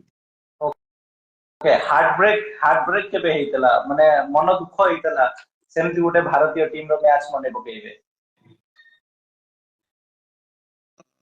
ହେଇଥିଲା ଯେତେବେଳେ ଲାଷ୍ଟ ଇୟର ର ୱାର୍ଲଡ କପ୍ ଯୋଉ ହାରିଥିଲୁ ଲାଷ୍ଟ ଟାଇମ ୱାର୍ଲଡ କପ୍ ଯୋଉ ହାରିଥିଲୁ ଆମେ ସେମି ଫାଇନାଲ ସେଇଟା ବହୁତ ଦୁଃଖ ମତେ ସେ ମ୍ୟାଚ୍। ओके बहुत सारा राइवलरी मैच हमको देखबा को मिले ओडिशा टेनिस क्रिकेट रे किंतु सबठारु भिन्नतम सबठारु रोमांचक संघर्षपूर्ण राइवलरी मैच इमेज और कमांडो 11 ମଧ୍ୟରେ ଖେଳା ଯାଇଥାଏ इमेज कमांडो 11 रे जेतेबळे मैच हुए आज ए प्लेयर आपण कोन भाबी थांती केमती प्रिपेयर होंती कोन कथावार्ता हो आपण को टीम रे कोन कथावार्ता चले से समय रे इमेज कमांडो मैच पूर्व इमेज कमांडो मैच देखो आपण ओपोनेंट टीम जते भलो थिबो जेमिति हेले भी आपण माइंड टी डिस्टर्ब हो कि कोन करियो पड़िबो कोन करिवो माने टीम मैनेजमेंट कोन करबा केमिति फील्डिंग करबा कि बैटिंग करबा तो तांकर प्लेइंग 11 देखि कि हमें से हिसाब रे चॉइस करू कि हमें बैटिंग करिवो कि बॉलिंग करिवो तो आउ पिच आउ ग्राउंड देखि कि हमें सब डिस्कस करू केमिति कोन करिवो एमिति हेले भी दीटा टीम अछि भलो टीम केही कहि परिबेनी के जितिबो तथापि आमे हम सजेस्ट करिबी जति भी टीम खेलुचंती जूनियर हो सीनियर हो से टूर्नामेंट खेलिबा पूर्वरु मैच खेलिया पूर्वरु एते माइंड नियंतु नै कि आपण भलो टीम अगेंस्ट खेलुचंती एकदम कूल रहंतु गोटे टूर्नामेंट खेलिछि कलिकता रे हो कि बाहर हो बिहार साइड रे मु देखिछि टूर्नामेंट पूर्वरु से माने खेल कथा हो नांदी से माने सब अलग कथा होजंती ताको पर्सनल लाइफ रे कोन चलीछि ता तो सांग पर्सनल लाइफ रे कोन चलीछि ए सब डिस्कस होजंती सेमि से टोटल देखु ना कि सामने वाला की अछि निज 100% दियो जदी भलो लाटे तो जितिबो नले हारिबो किछि नै एते भाबिले आपण जो अछि सेटा लो हेइ पारे ओके यही सीजन रे किछ एमती इंसिडेंट घटितला जहा को नै कि यही सीजन रे एमती किछ इंसिडेंट हेइतला जहा को नै कि लोक माने दिके विवाद सृष्टि करथले खास करी कि इमेज 11 रो कैप्टन लाडेन को नै कि या फिर कमांडो 11 रो किछटा प्लेयर को नै कि जोटिको बाउंस गाड़िया कप रे हला जोटिको सोसो रे हला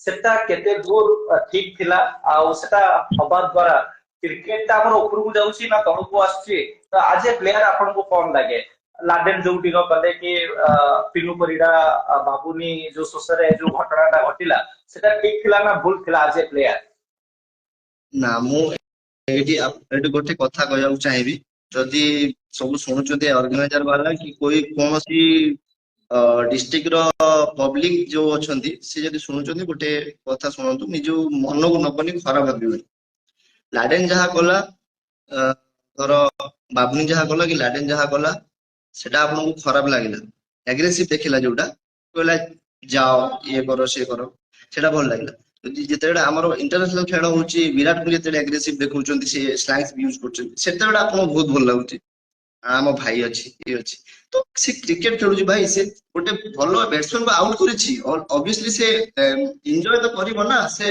माने सेलिब्रेट तो करिवो ना आपन गोटे भलो क्रिकेट खेलुथिबे ताले आपन जानिबे कि आपन गोटे भलो विकेट नोजन ता महत्व कोन से गोटे गाड़िया को आउट कर नंबर 1 बैट्समैन ता आउट करछि एग्रेसिव देखिबो गाड़िया सेटा सही पालाने से कहि देला से अलग कथा अछि ग्राउंड भितरे गर्मागर्मी बॉडी रे जेते गर्मागर्मी मैच थाए सेते बेले झगड़ा जानटी हेई पारे आपन देखुथुबे बाहरे पुनी से दी जण कथा होथुबे बसी खाउथुबे तमे तांको दी जणक पई तमे तांको क्रिटिसाइज करछो कि ना ए भलो पिला नु लाडेनटा भलो पिला नु काई लाडी जेते भलो इनिंग्स खेल दोजी सेते बेले आपन क्लैप करछन कि हां लाडेनटा गोटे भलो प्लेयर भलो मैच खेलला भलो जितिला काडिया गोटे भलो प्लेयर बाबुनी जहा कला बाबुनी रो भी नेचर सेमिति अछि से आउट कला परे से एग्रेसिव हे आपन सेटा को एक्सेप्ट करना को भाई आपन पिला को काई के डिफाइन करछन कि एटा खराब प्लेयर नै भाई तार जेते भलो परफॉर्मेंस चालतो आपन ताको एप्रिशिएट करिवे जेते से एग्रेसिव हे जो अवार्ड करी किछ कहि दबो गंजी खोल दबो से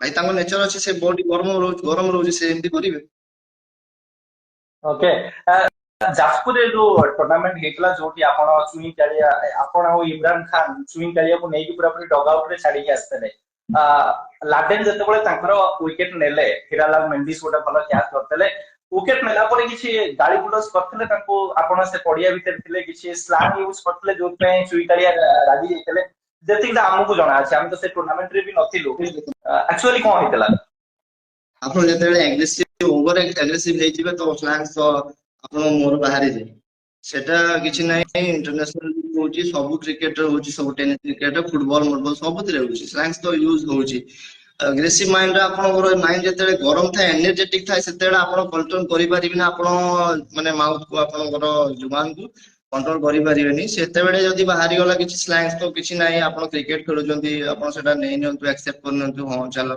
आगु को भलो खेलिबा सेमि नै स्लैंग्स बाहरी गला या माने मो से खराब प्लेयर की खराब पिला ବାହାରେ ବି ବହୁତ କାଇଣ୍ଡ, ଆପଣ ଚୁଇଁକାଟିକୁ ଦେଖନ୍ତୁ, ବହୁତ କାଇଣ୍ଡ ପର୍ସନ, ସେ ବହୁତ ଭଲ ପିଲା। ବାହାରେ ମୁଁ ତା ସହିତ ମିଶିଛି, ଲାଟିନ ବି ବହୁତ ଭଲ ପିଲା, ତାର କିଛି ମତଲବ ନାହିଁ, ସେ ତାର ଆସୁଛି ଖେଳୁଛି ଏନ୍ଜୟ କରୁଛି ଯାଉଛି, ଏମିତି ନାହିଁ ସେ କାହାକୁ ପିଲାକୁ ଡିଫାଇନ କରୁଛନ୍ତି କି ଆପଣ ଖରାପ ଅଛନ୍ତି, ତା ବିଷୟରେ କେବେ ଖରାପ କହିନାହାନ୍ତି, ମୁଁ ତ ଶୁଣି ନାହିଁ ପାରୁଛି। ଓକେ, ତ ଆପଣଙ୍କ ବିଷୟରେ ଜାଣିବାକୁ ଚାହିଁବି, ଆଜ ଏ ବ୍ୟାଟ୍ସମ୍ୟାନ ଆପଣଙ୍କୁ କୋଉ ବୋଲର ଟିକେ ଚ୍ୟାଲେଞ୍ଜ ଦେଇଥାଏ, କୋଉ ବୋଲର ସାମ୍ନାରେ ଆପଣ ଟିକେ ଡିଫେନ୍ସିଭ ମାଇଣ୍ଡରେ ଖେଳନ୍ତି? ନା ଶୁଣନ୍ତୁ, ଏଟା ଆକ୍ଚୁଆଲି ମୁଁ ମୋ ନିଜର କଥା କହୁଛି, କୋଉ ବୋଲର ହିସାବରେ ମୁଁ ଡିଫେନ୍ସିଭ ଖେଳେନି। ଯେତେବେଳେ ଟିମର ସିଚୁଏସନ କଣ ଥାଏ ସେଇ ହିସାବରେ ଆପଣ ଯଦି ଗୋଟେ ଲୁଜ ବୋଲର ବି ଆପଣ ବୋଲିଂ କରୁଛନ୍ତି ତାକୁ ବି ଆପଣ ଡିଫେନ୍ସ କରିବେ। ଯଦି ଆପଣଙ୍କର ହଁ ହଁ ୱିକେଟ ଯାଇଛି ତିନିଟା ଫାଷ୍ଟ ଓଭରରୁ, ପାୱାର ପ୍ଲେ ଚାଲିଛି, ଯଦି ଗୋଟେ ଲୁଜ ବୋଲର ବି ବୋଲିଂ କରୁଛି ତାକୁ ବି ଆପଣଙ୍କୁ ଡିଫେନ୍ସ କରିବାକୁ ପଡିବ। ତ ଯଦି ଆପଣଙ୍କର ଭଲ ସ୍କୋର ହେଇଯାଇଛି, ଗୋଟେ ଭଲ ବୋଲର ବି ସାମ୍ନାରେ ବୋଲିଂ କରୁଛି ତାକୁ ବି ଆପଣ ହିଟ୍ କରିବେ, ସେମିତି କିଛି ନାହିଁ। ହଁ ହଁ ତ ସିଚୁଏସନରେ ମୁଁ କ୍ରିକେଟ ଖେଳେ, ମୁଁ ଏମିତି କାହାକୁ ଡରେନି କି ମୁଁ ୟାକୁ ମାରିପାରିବି, ଡରିବି ଯଦି କ୍ରିକେଟ ଖେଳିପାରିବି, କ୍ରିକେଟ ଛାଡି ଦିଅନ୍ତୁ।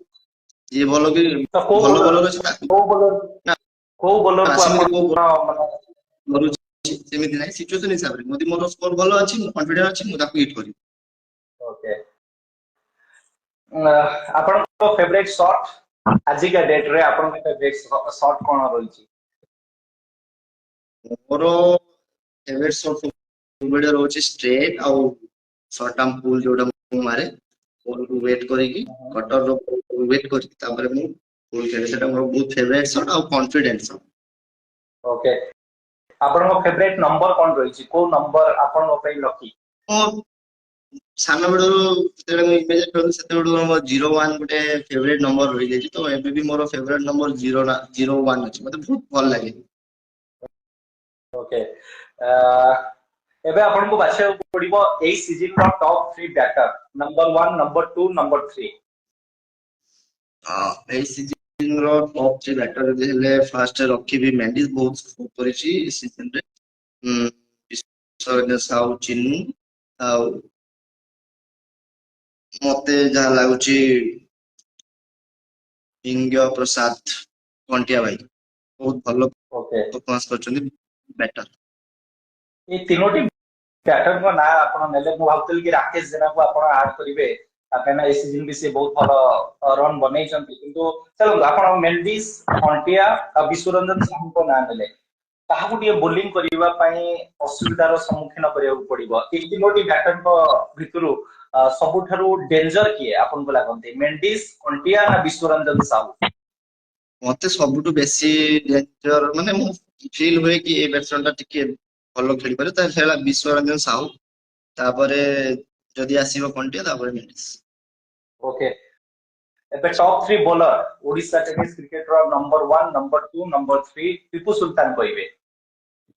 ମୋର ଯଦି ଦେଖିବାକୁ ହେଲେ, ଫାର୍ଷ୍ଟ ରହିବ ରାକେଶ ସାହୁ, ସେକେଣ୍ଡ ରେ ବୁଲ୍ଲୁ ବାରିକ, ଥର୍ଡ ରେ ମନୋଜ କୁମାର ରାଉତ। ଓକେ, ବ୍ୟାଟ୍ସମ୍ୟାନ ହିସାବରେ ଏ ତିନୋଟି ବୋଲର ଏ ତିନୋଟି ବୋଲର ରୁ ଗୋଟେ ବୋଲର ଯଦି ଆପଣ ବାଛିବେ, ତାହେଲେ କାହାକୁ ବାଛିବେ ଯେ କି ଆପଣଙ୍କୁ ଟିକେ ଚ୍ୟାଲେଞ୍ଜ ଦେଇପାରନ୍ତି? ଦେଖିବାକୁ ଗଲେ ତ ତିନି ଜଣ ଟିକେ ସିମିଲାର ବୋଲର, କିନ୍ତୁ କୋଉ ବୋଲର ସବୁଠାରୁ ଉପରେ ରହିବେ ଆପଣଙ୍କ ନଜରରେ? Rakesh Sahu. Okay, top 3 allrounder, batting, bowling, fielding ସବୁ ମସ୍ତ ତାଙ୍କର ପୁରାପୁରି। ଫାର୍ଷ୍ଟ ଏ ବର୍ଷର ଭଲ ପ୍ଲେୟାର ହେଲା Biswaranjan Sahu allrounder, second Imran Khan, third ରେ ଛୋଟୁ ଆକାଶ।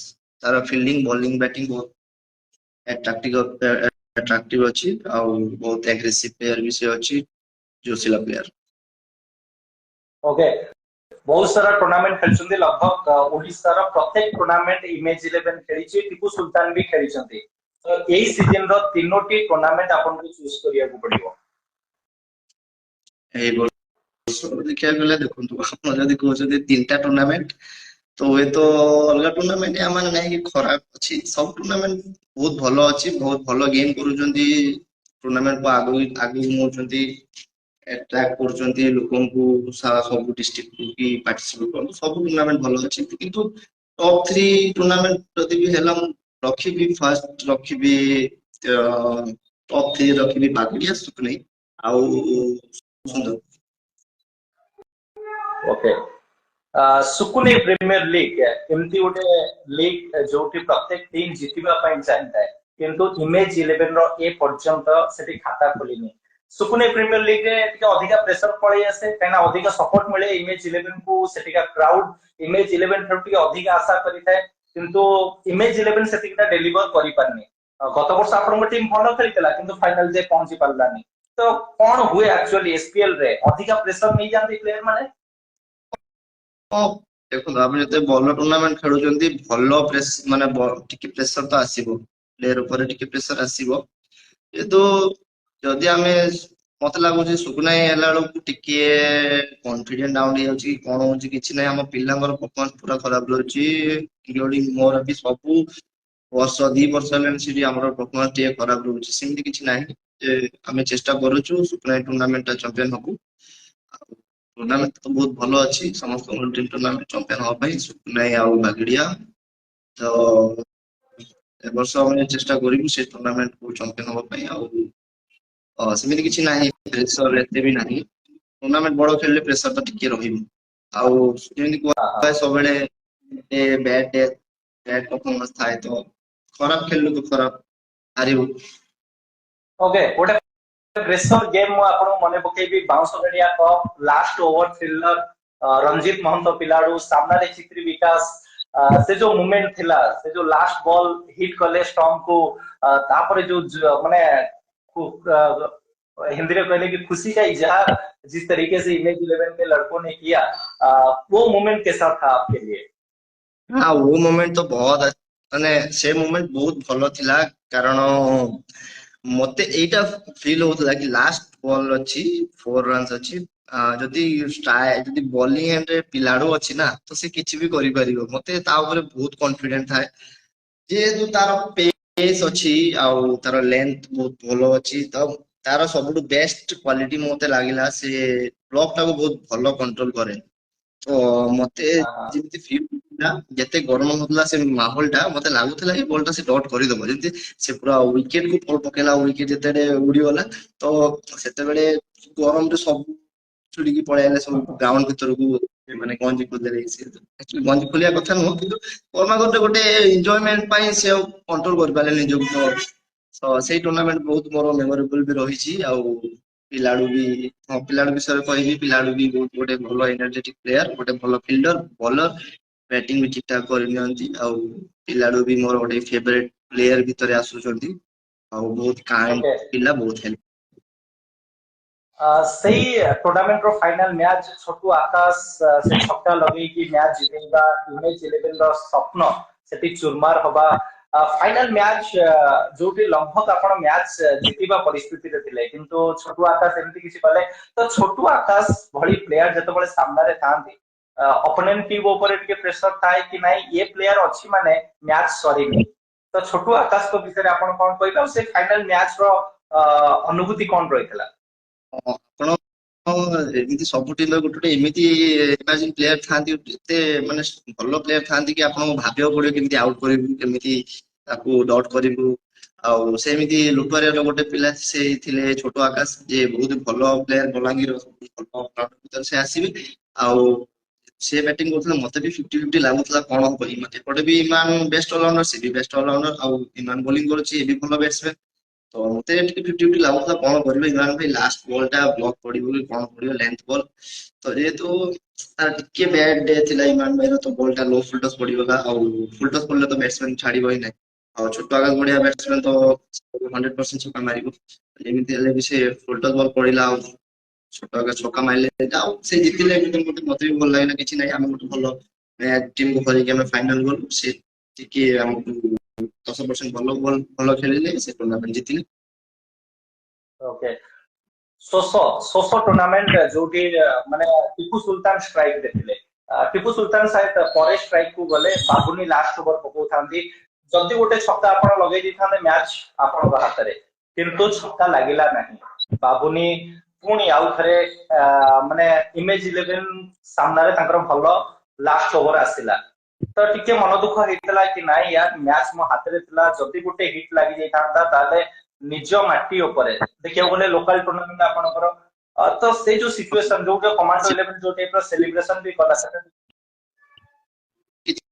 କିଛି ନାହିଁ, ସେ ମ୍ୟାଚ୍ ଜିତିଲେ ସେ ସେଲିବ୍ରେସନ କରିବେ। ମୁଁ ତ ସବୁବେଳେ କୁହେ ଯିଏ ଜିତିଲା ସେ ସେଲିବ୍ରେସନ ଅବଭିୟସଲି କରିବ, ସେ ଯେମିତି କରୁ କଣ ନାହିଁ, ଯାହାର ଯେମିତି ନେଚର ସେ ସେମିତି ସେଲିବ୍ରେସନ କରିବ। ମୁଁ ତ କେବେ ଆଜି ପର୍ଯ୍ୟନ୍ତ ଏମିତି କରିନାହିଁ ଭାଇ ଟି ସାର୍ଟ ଖୋଲି ଦେଇଛି କି ଇଏ କରିଦେଇଛି। ଯାହାର ଯେମିତି ସେଲିବ୍ରେସନ ଅଛି ତାଙ୍କୁ ଭଲ ଲାଗୁଛି ସେ କରନ୍ତୁ, ମୋର କିଛି କ୍ଷତି ନାହିଁ। ଆଉ ଛକାର ହବା କଥା ଦେଖନ୍ତୁ, ମୁଁ ଯାହା ମୋର 100% ମୁଁ ଦେଲି। ମୋ ବ୍ୟାଟ୍ ଯୋଉଟା ମୁଁ ଖେଳୁଥିଲି ସ୍ଲାଇଡ୍ ଟିକେ ଏମିତି ଥିଲା, ସ୍ଲାଇଡ୍ ଟିକେ ଘୋରି ଯାଇଥିଲା। ଯେହେତୁ ସେ ବଲ୍ ଟାକୁ ଟିକେ ସ୍ଲୋ ବ୍ୟାଟ୍ ଟା ଆଗେ ପଳେଇଲା, ବଲ୍ ଟା ପଛରେ ଗଲା, ତ ବ୍ୟାଟ୍ ଜଷ୍ଟ ସ୍ନିକ୍ ହେଇକି ପଳେଇଲା। ତ ବ୍ୟାଡ୍ ଲକ୍ ମୋର ଭାଇ, ପୁରା ଦିନ ବର୍ବାଦ ହେଇଗଲା ସେଟା।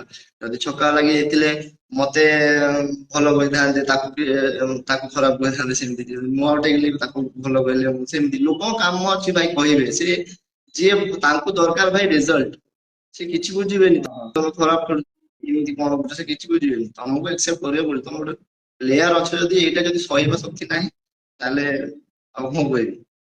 ମୁଁ ଆଉଟ୍ ଓକେ ହେଇଗଲି, ମୁଁ ପଳେଇ ଟିକେ ଆଇଲି। ଏବେ ଆସିବା। ଓକେ ସେଟା ତ ପାର୍ଟ ଅଫ ଗେମ୍, କେବେ ହାରିବେ କେବେ ଜିତିବେ। କିନ୍ତୁ ସୁନ୍ଦରପୁରରେ ଯେତେବେଳେ ହିଟମ୍ୟାନ ସହିତ ଆପଣଙ୍କ ମ୍ୟାଚ୍ ହେଲା, ହିଟମ୍ୟାନ ଭଲ ବ୍ୟାଟିଂ କରିଥିଲେ, ରାକେଶ ଜେନା ଭଲ ବ୍ୟାଟିଂ କରିଥିଲେ, ତାପରେ ହିରାଲାଲ ମେଣ୍ଡିସ୍ ଗୋଟିଏ ୱିକେଟ ଯାଇଥିଲା ସାୟଦ, ହିରାଲାଲ ମେଣ୍ଡିସ୍ ଆଉଟ୍ ହେଇଥିଲେ, ତାପରେ ଖେଳ ବନ୍ଦ ହେଇଗଲା। କିଛି ୟା ପୂର୍ବରୁ ରାକେଶ ଜେନା ଆମ ସହିତ ଇନଷ୍ଟାଗ୍ରାମ ଲାଇଭ ରେ ଥିଲେ, ମୁଁ ସେଇ କ୍ୱେଶ୍ଚିନ୍ କରିଥିଲି। ଇମେଜ 11 ହିଟମ୍ୟାନ ର ଯେତେବେଳେ ମ୍ୟାଚ୍ ହୁଏ, ସେ ମ୍ୟାଚ୍ କମାଣ୍ଡୋ 11 ଠାରୁ ବଡ ମ୍ୟାଚ୍ ଥାଏ ପ୍ଲେୟାର ମାନଙ୍କ ପାଇଁ, କାହିଁକିନା ଦୁଇଟି ପାଖ ଟିମ୍ ଯେତେବେଳେ ଲଢେଇ କରେ, ସେତେବେଳେ ସେ ମ୍ୟାଚ୍ ର ଖାସ କରିକି ଯାଜପୁର, ଭଦ୍ରକ, ବାଲେଶ୍ୱର ଏରିଆରେ ହିଟମ୍ୟାନ ଆଉ ଇମେଜ ମ୍ୟାଚ୍ କୁ କେମିତି ଦେଖିଥାନ୍ତି ଦର୍ଶକ ମାନେ?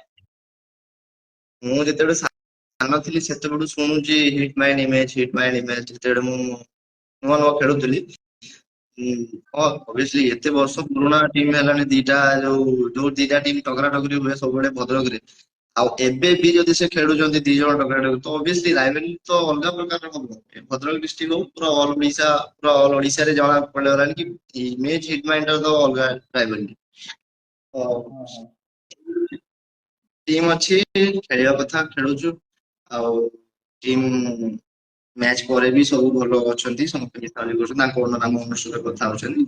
କିନ୍ତୁ ରାଇଭାଲି ମ୍ୟାଚ୍ ଯେମିତି ହେଲେ ବି କମାଣ୍ଡ ଭଲ ଲାଗେ ମତେ ଇମେଜ ବର୍ଷେ ଜିତ୍। ହିଟମ୍ୟାନ ସେଠୁ ଲିଭ୍ କରି ଯାଇଥିଲା, ଯେତେବେଳେ ସେକେଣ୍ଡ ଡେ କୁ ଗଲା, ଆପଣଙ୍କର ସାୟଦ କୋଉଠି ଆପଣଙ୍କର ଅଲଗା ଜାଗାରେ ମ୍ୟାଚ୍ ଥିଲା, ଝାଡଖଣ୍ଡରେ ସାୟଦ ମ୍ୟାଚ୍ ଥିଲା, ସେଠୁ ପୁଣି ହିଟମ୍ୟାନ ଆସିଲା ନାହିଁ, ଇମେଜ ପୁଣି ଡାଇରେକ୍ଟ କ୍ୱାଲିଫାଇ କଲା। ତ ଏମିତି ଯେତେବେଳେ ଗୋଟେ ଟିମ୍ ଆସେନି, ମ୍ୟାଚ୍ ଅଧାରୁ ରହିଯାଏ, ସେଟା ଟିକେ ଓଡିଶା ଟେନିସ୍ କ୍ରିକେଟ ଉପରେ ଟିକେ ଫରକ ପଡେ। ଅବଭିୟସଲି ଗୋଟେ ଟୁର୍ଣ୍ଣାମେଣ୍ଟ ଯଦି ଆପଣ ସକ୍ସେସଫୁଲ କରିପାରିବେନି, ତାହେଲେ ଟୁର୍ଣ୍ଣାମେଣ୍ଟ ର ବି ଦୋଷ ଅଛି, ଆଉ ଅପୋନେଣ୍ଟ ଟିମ୍ ଯିଏ ଆସିଲାନି ତାଙ୍କର ବି ଦୋଷ ଅଛି। ଦେଖନ୍ତୁ ଆମର ସେଦିନ ଡେଟ୍ ଫିକ୍ସ ହେଇଯାଇଥିଲା କି ଏଇ ଦିନ ମ୍ୟାଚ୍ ହବ। ଯଦି ଗୋଟେ ପିଲା ଭୁଲରେ କହିଦେଲା କି ହଁ କାଲି ଆସିପାରିବୁ, କିନ୍ତୁ କାଲି ଆମର ଡେଟ୍ ଅଲରେଡି ଅଲଗା ଜାଗାରେ ଫିକ୍ସ ହେଇଯାଇଥିଲା, ତ ଆମ ସମସ୍ତ ପିଲା ସେଠି ଯିବୁ, ତ ଏଠି ଆମେ କେମିତି ଖେଳିପାରିବୁ? ତ ସେଇ କଥା ଆମେ ଚେଞ୍ଜ କରିଦିଅନ୍ତୁ, ନେକ୍ସଟ ଡେ କୁ ଆମେ ଖେଳିପାରିବୁ। ଯଦି ତାପରେ ଯଦି ସେମାନେ ଆସିବେନି, ଆମର କଣ ଭୁଲ ଅଛି? ଅର୍ଗାନାଇଜର ର କିଛି ଗୋଟେ ଯଦି ପ୍ରୋବ୍ଲେମ ହବ, ସେ ଯଦି ହେଲ୍ପ କରିଲେନି ତାଙ୍କୁ, ଆମେ କହିପାରିବୁ ସେମିତି ନାହିଁ। ଆପଣ ଯଦି ଆପଣଙ୍କୁ ତ ବହୁତ ସ୍କୋର ଥିଲା ନା, 6 ଓଭରରେ 90 ସମଥିଙ୍ଗ ଦରକାର ଥିଲା, ଆପଣଙ୍କର ଆସିବାର କଣ ନଥିଲା, ଆପଣଙ୍କୁ ଆସିବା କଥା ନା, ଆପଣ ଖେଳନ୍ତୁ, କଣ ଅସୁବିଧା ଅଛି? ତ ସେ ବିଷୟରେ ମୁଁ କିଛି ଓକେ କହିପାରିବିନି, ସେ କଣ ପାଇଁ କଣ ନାହିଁ ମୁଁ ଏଟା କହିପାରିବିନି। ଓକେ, ଆଉ ଗୋଟେ କ୍ୱେଶ୍ଚିନ୍ ମୋ ମାଇଣ୍ଡ କୁ ଫଟାଫଟ ଆସିଲା। ଚିତ୍ରି ବିକାଶ ଆଉ ପରେଶ ସାମଲ, ଇମେଜ 11 ଚିତ୍ରି ବିକାଶ ଆଉ ପରେଶ ସାମଲ କୁ ଗଢିଥିଲା, କିନ୍ତୁ ଚିତ୍ରି ବିକାଶ ପରେଶ ସାମଲ ଏଇ ସିଜନ ରେ ଇମେଜ 11 ତରଫରୁ ଖେଳିଲେ ନାହିଁ। ଏଗନେଷ୍ଟ ଟିମ୍ ଯୋଉଠିକୁ ମାନେ ପ୍ରତିଦ୍ୱନ୍ଦୀ ଟିମ୍ କମାଣ୍ଡୋ 11 ପଟରୁ ଖେଳିଲେ। କେବେ କେବେ ଲାଗେ କି ନାଇଁ, ଯୋଉ ପ୍ଲେୟାର କୁ ଆମେ ଗଢିଥିଲୁ ସେ ପ୍ଲେୟାର ଆଜି ଆମ ଏଗନେଷ୍ଟରେ ଠିଆ ହେଇଛି, ନା ତାଙ୍କ ଚଏସ୍, ସିଏ ତାଙ୍କ ଇଚ୍ଛାରେ ଯାଇକି ଖେଳୁଛନ୍ତି? କଣ ଲାଗିଲା, ମାନେ ଏମିତି ପ୍ଲେୟାର କୁ କରିବା କଥା କି ନାହିଁ, ନିଜ ଟିମ୍ କୁ ଦେଖିବା କଥା କି ନାହିଁ?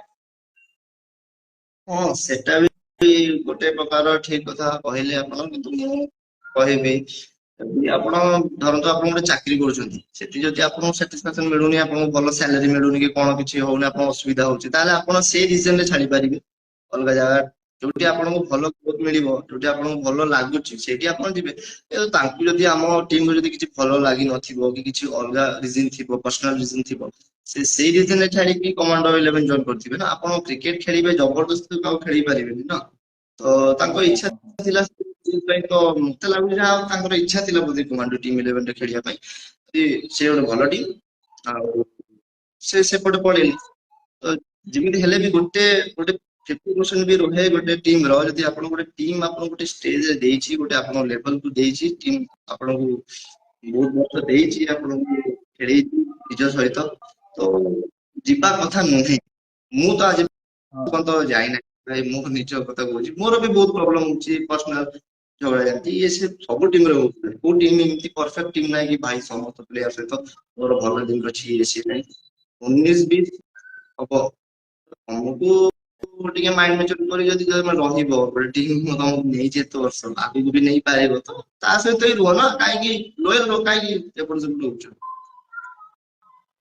ଓକେ, ଏବେ ଆଉ ଗୋଟେ ଜିନିଷ ଜାଣିବାକୁ ଚାହିଁବି। ଟିପୁ ସୁଲତାନ ଇଣ୍ଡିଆ କପ୍ ହେଲା, ଗୁଜରାଟ ବିଗ ବ୍ୟାଶ ଧମାକା ହେଲା, ଆମ ପିଲାମାନେ ଚୁଇଁ କାଳିଆ ହୁଅନ୍ତୁ, ରାଜା କୁସୁମ ହୁଅନ୍ତୁ, ଛୋଟୁ ଆକାଶ ହୁଅନ୍ତୁ, ଏ ପିଲାମାନେ ଯାଇକି ସେଠି ଭଲ ପରଫର୍ମାନ୍ସ ଦେଲେ ଲିଟିଲ ଷ୍ଟାର ତରଫରୁ।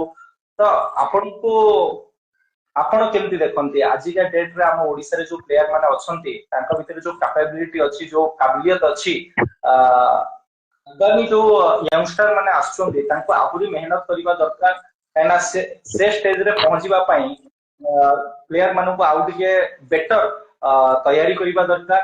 ଆଉ ସେ ଷ୍ଟେଜରେ ପହଞ୍ଚିଲା ପରେ ଚୁଇଁ କାଳିଆ କଣ ଫିଲ୍ କରୁଥିବେ। ଆପଣ ବି ବହୁତ ସାରା କଲିକତା ଯାଇ ଖେଳିଛନ୍ତି, ବିହାର, ୟୁପି ସବୁଆଡେ ଯାଇ ଖେଳିଛନ୍ତି।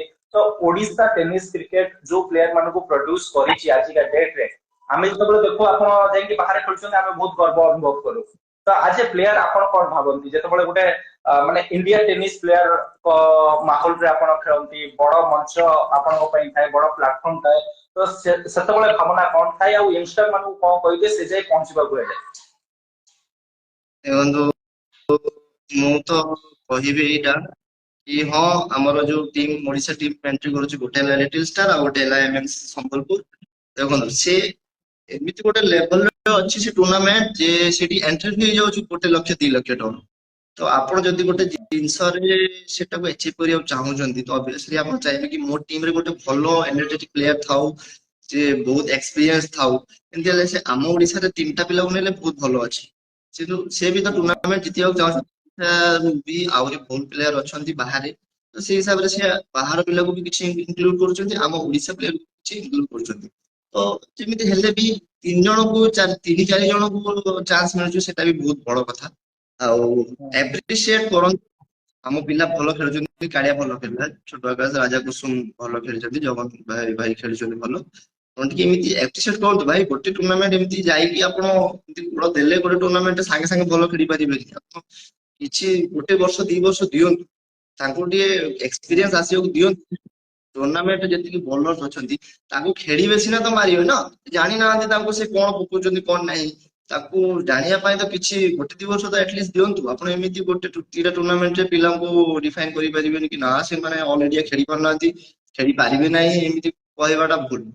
ତାଙ୍କୁ ଦିଅନ୍ତୁ କିଛି 1-2 ବର୍ଷ। ଆପଣ 3-4 ଜଣ ହୁଅନ୍ତୁ ଓଡିଶା ପିଲା ନା କରନ୍ତୁ, ସେମିତି ନାହିଁ। ଇମ୍ରାନ ଭାଇକୁ ବି ନିଅନ୍ତୁ, କାହା ଟାଇମ ଦିଅନ୍ତୁ। ଟାଇମ ଦେଲେ ପରଫରମାନ୍ସ ଅବଭିୟସଲି ଆସିବ। ଓକେ, इंडिया टेनिस रो बहुत सारा प्लेयर को आपण जानिछथि, बहुत सारा प्लेयर को सहित खेलिछथि। इंडिया टेनिस रो गोटे फेवरेट प्लेयर कहिबे आपण को जे बहुत पसंद लागंती इंडिया टेनिस रो? इंडिया टेनिस रो ଦେଖିବାକୁ ଗଲେ ମୋର ସବୁଠୁ ଫେଭରେଟ ଅଛି ଜଗତ ସରକାର। କାହିଁକିନା ମୁଁ ତାଙ୍କ ସହିତ ଚୋକିଂ କ୍ରିକେଟ ବି ବହୁତ ଖେଳିଛି କଲିକତାରେ, ଯେ ରାମ ହଉନଥିଲା। ଆଉ ତାର ସେ ବି ସେମିତି ପିଲା। ଦେଖନ୍ତୁ, ମୁଁ ଯେତେବେଳେ କୁହେ ସେ କ୍ରିକେଟ ଖେଳିବା ପୂର୍ବରୁ କେବେ ଭାବେନି କି ମୁଁ କଣ ଖେଳିବି, କିଏ ବୋଲିଂ କରୁଛି, ସେମିତି ନାହିଁ। ଏକଦମ ଯାଇକି ପୁରା ବିନ୍ଦାସ ଖେଳୁଛି। ଆଉ ତାର ମୁଁ ଦେଖିଲି ତାର ଡର ନାହିଁ, ଭୟ ନାହିଁ, ସବୁ ଆଡେ ସଟ୍ ଅଛି, ପଏଣ୍ଟ, କଭର, ମିଡଲ, ପୁଲ, ରିଭର ସବୁ ଅଛି। ଆଉ ବହୁତ ଦେଖିଛି ବ୍ୟାଟିଂ କରିବାକୁ। ଆଉ ଏବେ ବି ମୋର ସେ ଫେଭରେଟ ଅଛନ୍ତି। ଯଦି ଅଲ ଇଣ୍ଡିଆ କପ୍ ର କଥା ହୁଏ ତ ମୋର ସବୁଠୁ ବେଷ୍ଟ ଫେଭରେଟ ବ୍ୟାଟ୍ସମ୍ୟାନ ହବ ଜଗତ ସରକାର। ओके, से एबे इंडिया न हो ओडिसा रो फेवरेट प्लेयर किए टीपू सुल्तान को फेवरेट प्लेयर किए ओडिसा रे जत्ते प्लेयर खेलुचंती टीपू सुल्तान काहको अधिका पसंद करंदी ମୁଁ ଆପଣ ଯେତେ ଲାଇଭ ବି ଯଦି ପୁରା ବୁଢା ବି ହେଇଯିବି ଏଜ ବି ମୋର ଏଜ ବି ହେଇଯିବ କ୍ରିକେଟ ଖେଳୁଥିବି ନ ଖେଳୁଥିବି ଛାଡିବି ମୋର ସବୁବେଳେ ଅଲ ଟାଇମ ଫେଭରେଟ ରହିବ ଇମରାନ ଖାନ ତାଙ୍କ ଭଳିଆ ସର୍ଟ ସିଲେକ୍ସନ ଆଉ ମାଇଣ୍ଡ ମେକଅପ ମୁଁ କୌଣସି ପ୍ଲେୟାର ନାହିଁ ଓଡିଶା ଟେନିସ ଟିମରେ ଯଦି ମୋର କହିବେ ସବୁବେଳେ ଅଲ ଟାଇମ ଫେଭରେଟ ରହିବ ଇମରାନ ଖାନ ତାଙ୍କ ସହିତ ସବୁବେଳେ ବସା ବସି କରୁଛି ଆମ କଥାବାର୍ତ୍ତା ହଉଛି ତାର କନଫିଡେନ୍ସ ଲେଭେଲ ବି ବହୁତ ଅଲଗା ପ୍ରକାର ଅଛି all time favourite Imran Khan okay एबे आपनको विषय रे हमें शेष पर्याय रे पहुंची सारछे आपनको फेवरेट एक्टर किए ମୋର ଫେଭରେଟ ସବୁବେଳେ Shahrukh Khan okay favourite movie movie ମୋର ଥିଲା ଏବେର ଯବାନ ମତେ ବହୁତ ଭଲ ଲାଗିଲା ଫେଭରେଟ ଏବେକାର ओके क्रिकेट को छाड़ला परे आउ कोन हॉबीज अछि आपनकर आउ कोन करबा को पसंद लागे ମାନେ କଣ ମାନେ କ୍ୟାରିୟର ପାଇଁ कि अलगा स्पोर्ट हां नहीं आउ किछ अलगा स्पोर्ट्स खेलुतबे कि ट्रैवलिंग करियो भल लागे ଜିମ୍ ମତେ ବହୁତ ଭଲ ଲାଗେ ଆଉ ବ୍ୟାଡମିଣ୍ଟନ ଖେଳେ ଆଉ ସବୁଠୁ ବହୁତ ଭଲ ଲାଗେ ବାଇକ ରାଇଡିଂ କରିବା ଆଉ ମୋର ଗୋଟେ ଡ୍ରିମ୍ ବି ଅଛି ମୁଁ ଗୋଟେ ଭଲ ସୁପର ବାଇକ୍ କିଣିବି ମୋର ଡ୍ରିମ୍ ଅଛି ଯଦି ଫାଇନାନ୍ସିଆଲ ଇସ୍ୟୁ ପାଇଁ ଫ୍ୟାମିଲି ଇସ୍ୟୁ ପାଇଁ ମୁଁ କିଣି ପାରୁନି କିନ୍ତୁ ଦିନେ ନା ଦିନେ ଯଦି ମୁଁ ଆଚିଭ୍ କରିପାରିବି ତାହେଲେ ମୁଁ ଆପଣମାନଙ୍କୁ ସିଓର ଜଣେଇବି ମୋର ଗୋଟେ ଡ୍ରିମ୍ ଅଛି ସୁପର ବାଇକ୍ କିଣିବାର ମୁଁ ଚାହେଁ ଗୋଟେ ଭଲ ରାଇଡର ହେବା ପାଇଁ ओके ଆମେ ଚାହିଁବୁ କି ଆପଣଙ୍କ ସ୍ୱପ୍ନ ପୁରା ହଉ ଆପଣ ଗୋଟେ ଭଲ ରାଇଡର ହେଇକି ବି ସାମ୍ନାକୁ ଆସନ୍ତୁ କ୍ରିକେଟ ଫିଲ୍ଡ ରେ ଆପଣଙ୍କ ବେଷ୍ଟ ପାର୍ଟନର କିଏ କ୍ରିକେଟ ଫିଲ୍ଡ ରେ ଆପଣଙ୍କ ବେଷ୍ଟ ପାର୍ଟନର କିଏ ମୋର ସବୁଠୁ ଭଲ ପାର୍ଟନର ଅଛି ଆଶିକ ଭାଇ ଆଶିକ ଖାନ ଯିଏ କହୁଛି ମୁଁ ଗୋଟେ ଭଲ କଥା କହୁଛି ଆମେ ଯୋଉ ଟୁର୍ଣ୍ଣାମେଣ୍ଟ ଖେଳୁଥିବୁ ଯେକୌଣସି ଟୁର୍ଣ୍ଣାମେଣ୍ଟ ସେ ଯଦି ଥିବ ମୋ ସହିତ ଖେଳୁଥିବେ ଥିବେ ଗୋଟେ ବାଉଣ୍ଡରୀ ହେଇଯିବ ଆସିବ କହିବ ମତେ ତୁ କିଛି ଭାବନା ତୁ ମାର ତୁ କିଛି ଭାବନା ଯାହା ଭାବିବୁ ମାନେ ମାରିପାରିବୁ ତୁ ଏକଦମ ଖୁଲା ଖେଳ ମାର ବଲ ଯାହା ମିଳୁଛି ଉଡେଇ ଦେ ମୁଁ ଅଛି ସେ ମତେ ସବୁବେଳେ ଏମିତି ମତେ ବଢିଆ ମଜା ଲାଗେ ତାଙ୍କର ବ୍ୟାଟିଂ କରିବା ପାଇଁ ओके आसिफ खान लागंती कि इमेज 11 टीम में इतने सारा सुपरस्टार प्लेयर अछंती आसिफ खान कोडी के लुचि जाती Asif Khan most underrated player Odisha tennis cricket रो किंतु ताको पाखरे पोटेंशियल बहुत अच्छी कैपेबिलिटी बहुत अच्छी किंतु से सामने को आसी परंतनी ହଁ ଗୋଟେ ଏମିତି ପ୍ଲେୟାର ଅଛି ନା ଆପଣ ଯଦି ତାକୁ ଯେତେ ମୋଟିଭେଟ କରିବେ ନା ସେ ସେତିକି ଭଲ ପରଫର୍ମାନ୍ସ ଦବ ମୁଁ ଦେଖିଛି ତାକୁ ଡାଉନ କରନ୍ତୁନି ସେ ଏତେ ଗୋଟେ ଏମିତିଆ ଗୋଟେ ଅଲରାଉଣ୍ଡର ମୁଁ ଦେଖିଛି 3-4 ବର୍ଷ ପୂର୍ବରୁ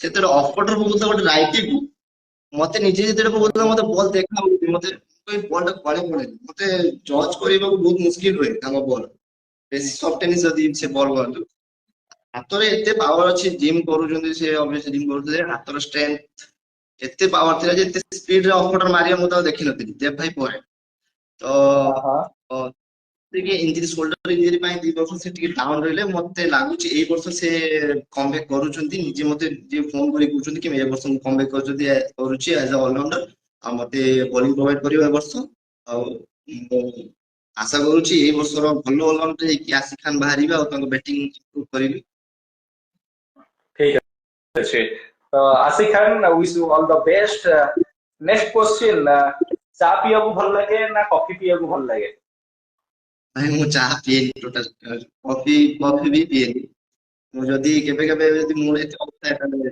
କଫି ପିଇଦିଏ ଚାହା ମୁଁ ବିଲକୁଲ ବି ପିଏନି ओके